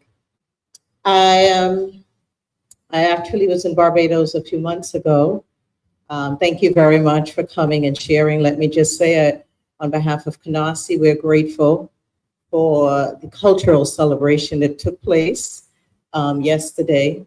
I wasn't there because I keep Sabbath, so, but there were representation from the Canarsie Merchants Association. So thank you. On behalf of the Diaspora, there are ways that we can work and support. And so on behalf of merchants, on the merchant side, there are opportunities, as Harold said, that as an emerging organization that we have a lot of creative ideas. But while I was in Barbados, you talk about visitors, I went to the Barbados Museum, and there was a group of students from a university in Boston, and they were coming to eye internships in Barbados. And I thought that that was really interesting. So when there are a lot of people who are coming internationally, they love the culture in Barbados. And they're now going to be vying for opportunities that locals may not be able to take advantage of. So these are things that has to be considered. I have family back there, and they own businesses, and I've talked about creative ways, you know, for organizations and merchants to work together. So that might be something that you consider, because it does take a lot of work. I do feel it's people power. You know, we pride ourselves that Bajans, you know, the literacy rate was pretty high, and to hear what is happening is very disturbing. But I do feel, as you're saying, I can see it's by design. So I think us here, what we need to do is to figure out how we can give back and charge us in working, you know, with other organizations that, again, we know corruption, right? It's not something that we're not aware of, but to work with organizations that could do the work with young people, technology. I mean, you have a university there. You know, AI, there's opportunities where young people can be working with local businesses here. So again, thank you so much. I look forward to working with you, but there are solutions. And as I mentioned, in terms of the people power, we don't leave this room feeling as though we're not hopeful, because there is a lot of hope and we can do things. The young lady mentioned about, you know, giving back, you know, to the community and supporting. So I just want, you did talk about there are 4 areas, I guess 4 pillars. That social economic issue. There are very wealthy businesses in Barbados. And so I'm just wondering, like, what are your plans to incentivize those businesses to give back, create internship opportunities for young people?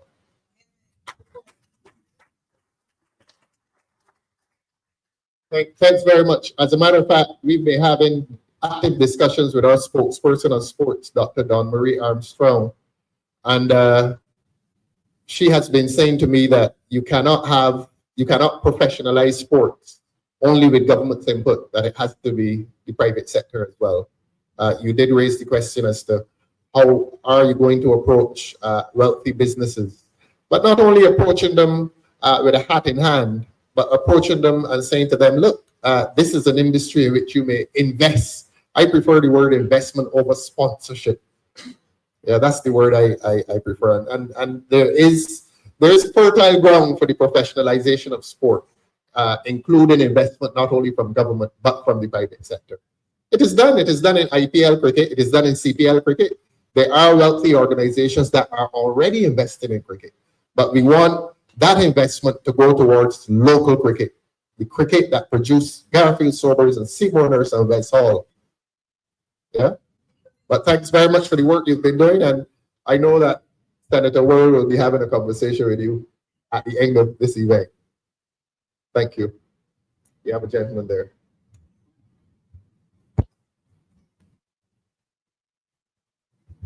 Good evening, Mr. Thorne. Welcome. Also. My name is Michael Bryan. Bryan? Bryan, yes. I'm from Gazette. I believe your brother worked with me at Fortune Priory.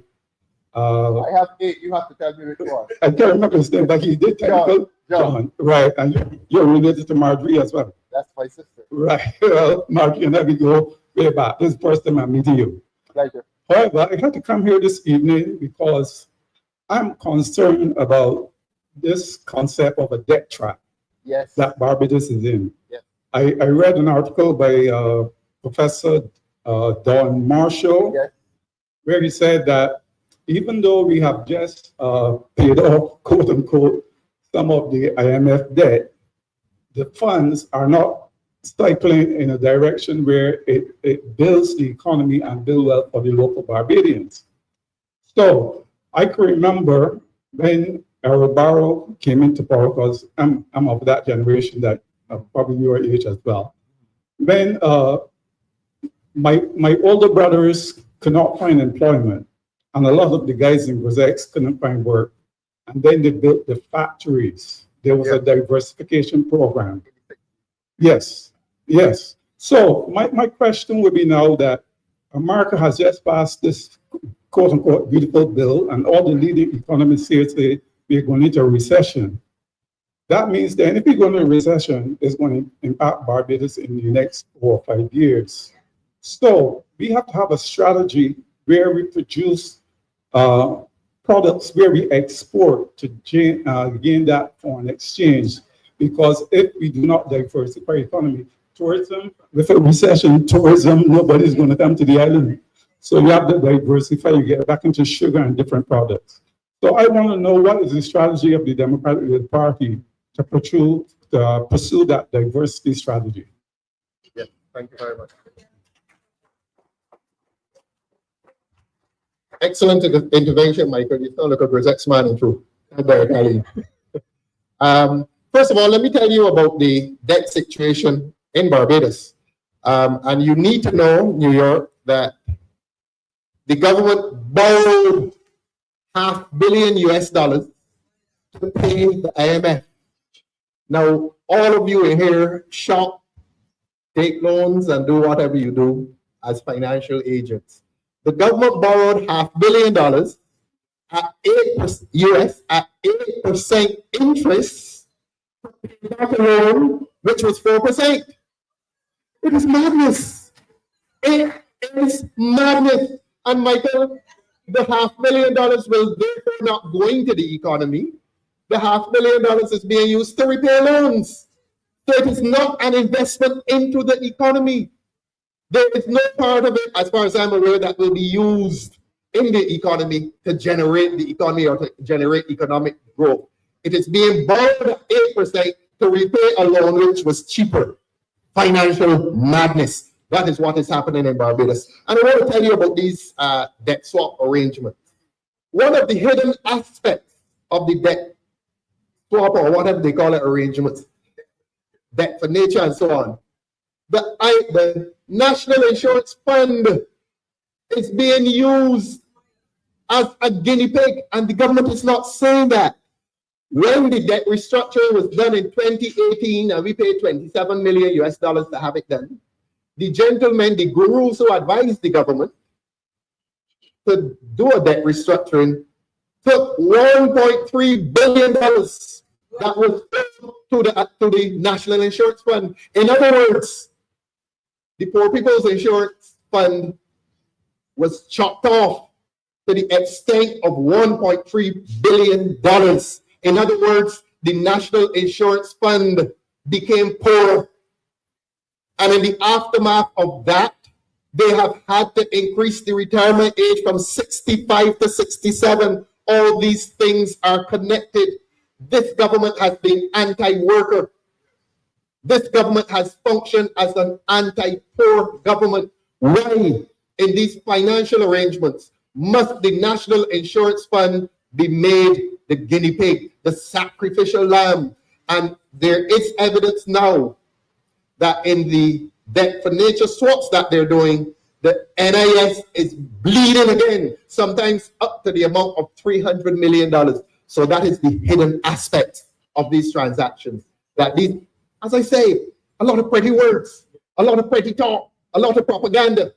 But at the end of the day, what is happening? What is the reality? That in these financial transactions, the NIS fund, the Poor People's Insurance, the insurance that is meant to safeguard people's lives after retirement or pre-retirement if they're injured, that fund is being depleted by the government in these international transactions. And Barbadians are not being told this. That's the hidden aspect to it. The Americans say there's nothing called a free lunch. There's nothing called a free lunch.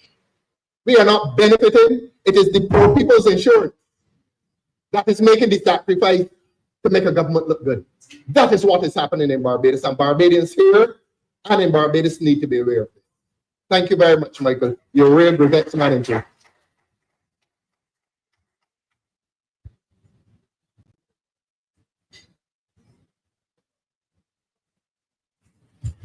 Good evening.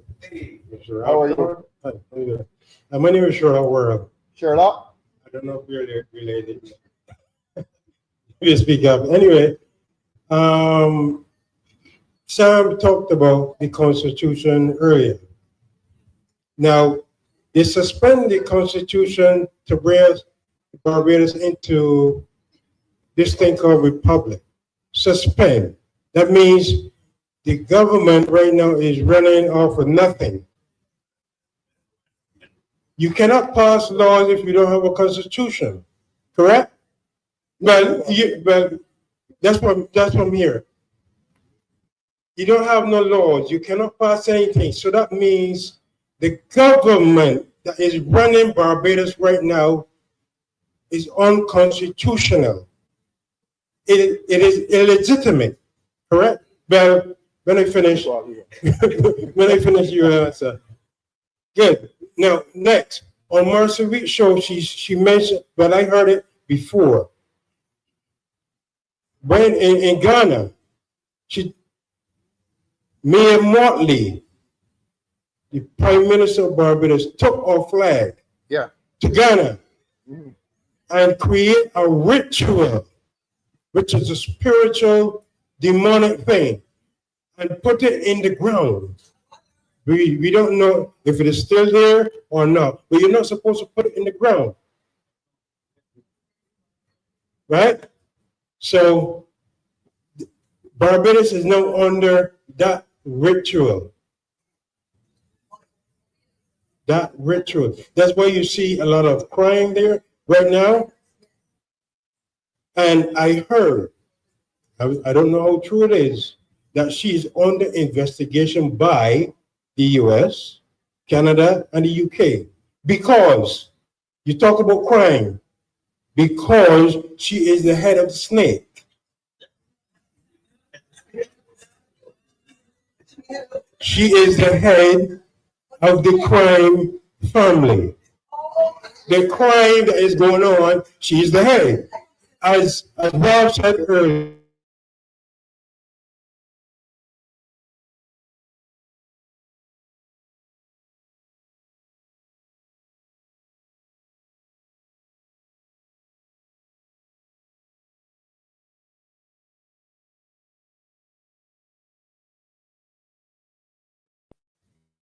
in St. James North.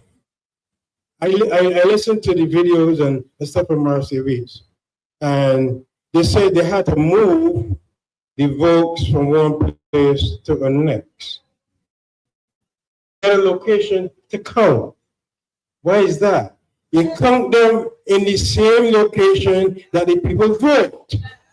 People can take the vote and put them in a seat. In Dominica, Antigua, I don't know about Trinidad, because Trinidad just changed government, so, you know, it is, so you gotta, because Dominica, as I understood, and from Dominicans, they are paying people to come in to vote. And I heard, because I was in Barbados last year, because this 30 love and 30 love, it ain't sit right with me yet. It ain't sit right with me, period. It don't make sense. So it is, that too, to me, is illegitimate. So that means that there's some shenanigans went on there. So you gotta find out how this thing is going on with the votes. Because you can't just have 30 love. But what's gonna happen next time? So I hope, for me, because one day I want to come back to my island if it is still there.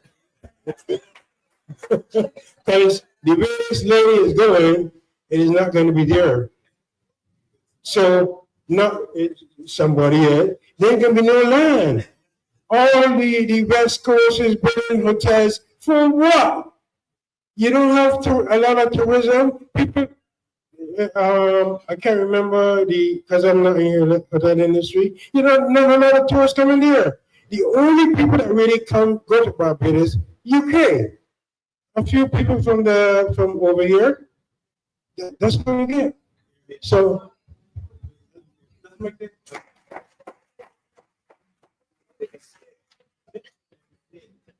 Thank you, Shirley. I have no expertise in ritualism, nor international investigations. I know nothing about that. But you made a very interesting point about the Constitution.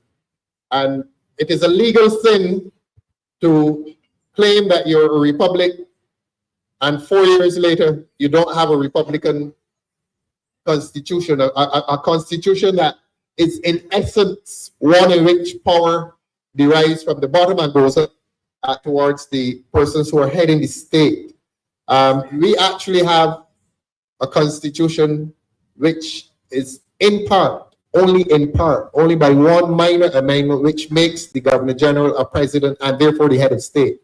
All the rest of the constitution remains Westminster. It remains what it used to be. And in my view, the government through the Prime Minister is taking advantage of that. And my view is that real power in Barbados resides with one person. One person who is attempting to influence, manipulate, and manage every public institution in Barbados. And when I say public institution, I'm including the media. Because I believe that the Prime Minister is trying to influence what the media puts out in Barbados. That is what is happening in Barbados. That is what Oinafa meant when he talked about despotism. That is, we have dictatorial government in Barbados. That is what we have.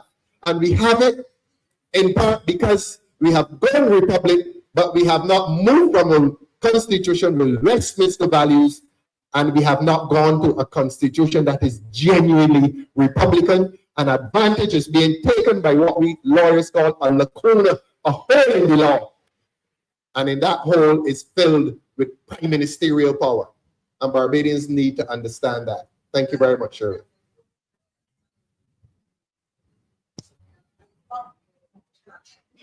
So moving the pace along, I have another question. So we've given up a piece of our prime real estate in Barbados, the Afreximbank. I know that recently there was a downgrade on that bank.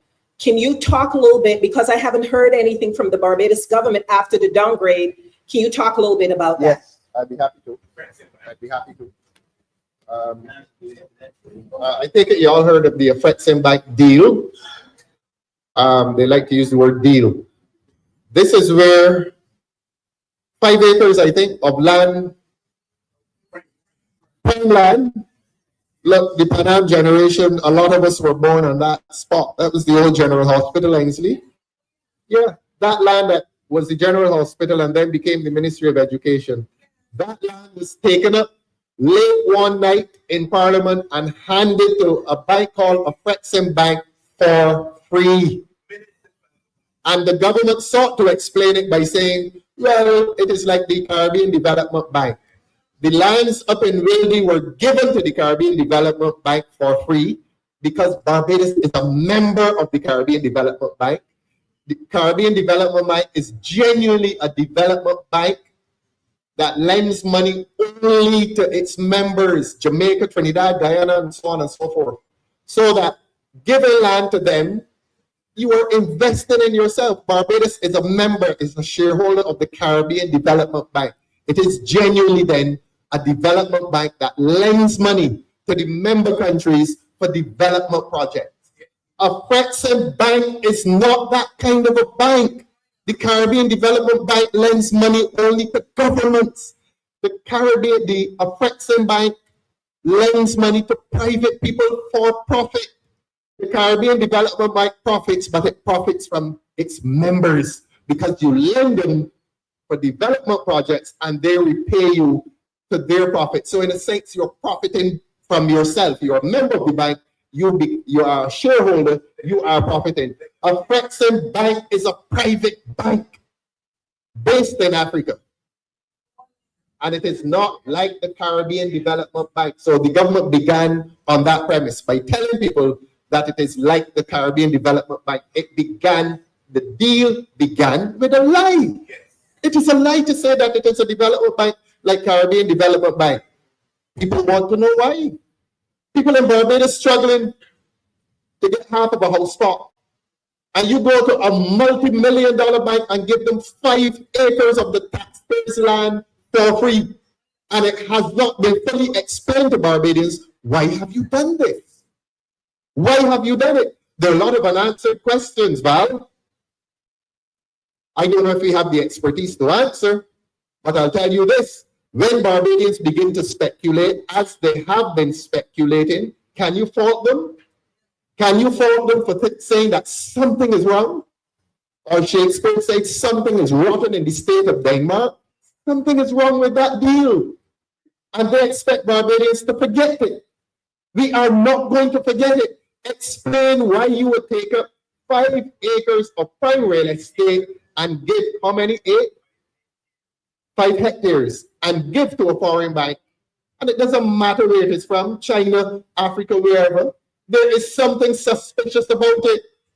And Barbadians need to be told by a government that is not transparent. All along there. All along there. No, the award is on the other side. That's another aspect to the story. I can tell you about that over drinks later. But these are the deals into which this government is entering and distracting people with parties. So the young people may not be sensitive to what is really going on in their country. And the older people who ought to be sensitive, maybe they're indifferent. Because if you're the beneficiary of a transaction from government, you're going to close your eyes to the realities. But a few people may benefit from government's transactions, but the majority are suffering. You go to the supermarket tomorrow, or do like the lady last night, leave the supermarket and become a victim of crime, and you see real suffering in Barbados. Every visit to the supermarket in Barbados is an exercise in suffering. Prices are killing Barbadians. People are dying from NCDs. Nobody knows why. There's a lot of pressure, personal pressure to survive in Barbados. We just lost one of our comrades, candidate for St. Lucia stroke. Alvin was doing 3 jobs, canvassing in St. Lucie, doing insurance, and DJing at night. When was he sleeping? When was he resting? But he is only one. There is a lot of pressure. A lot of young people in Barbados are dying. Pressure up. They're suffering. I saw a thing there with the lady on social media last night. 4 or 5 children and she's put out of a house in St. Lucie, what is going to happen to her? And they may not be sympathetic towards her, but we as compassionate people, what about the children? They're all children. They're society's children.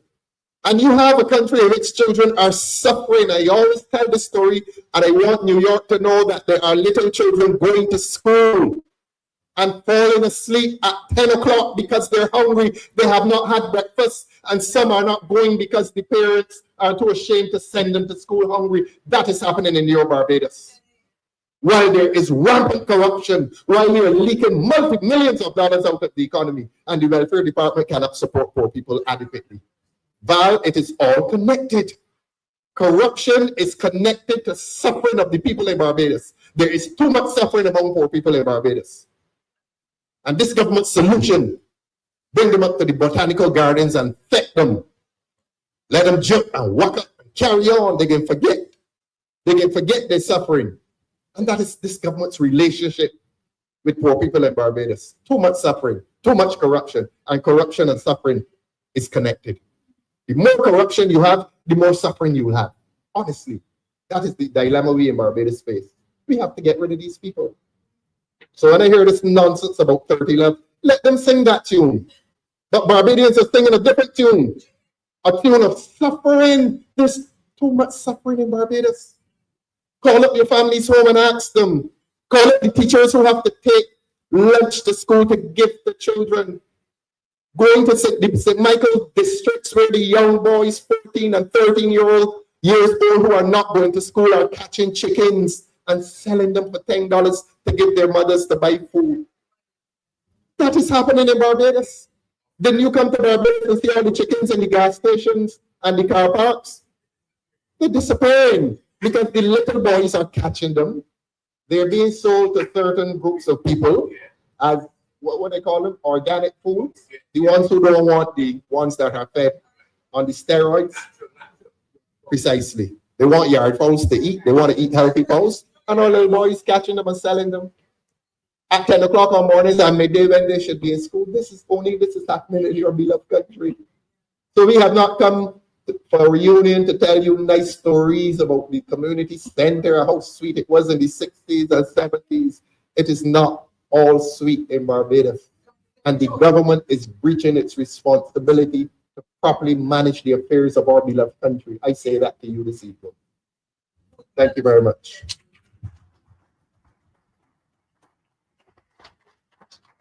My brothers and sisters, and we have come to the end of tonight's exercise, which you would agree with me that was very informative and educational.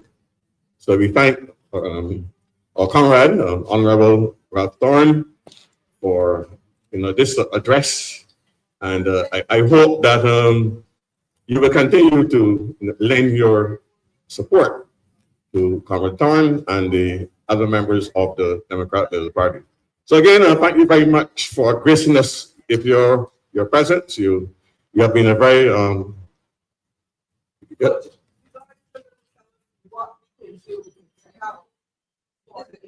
okay. This discussion will continue over a drink. Okay, so once again, thank you very much for gracing us with your presence, and we will see you in the back where we have refreshments for you. So again, thank you and good night.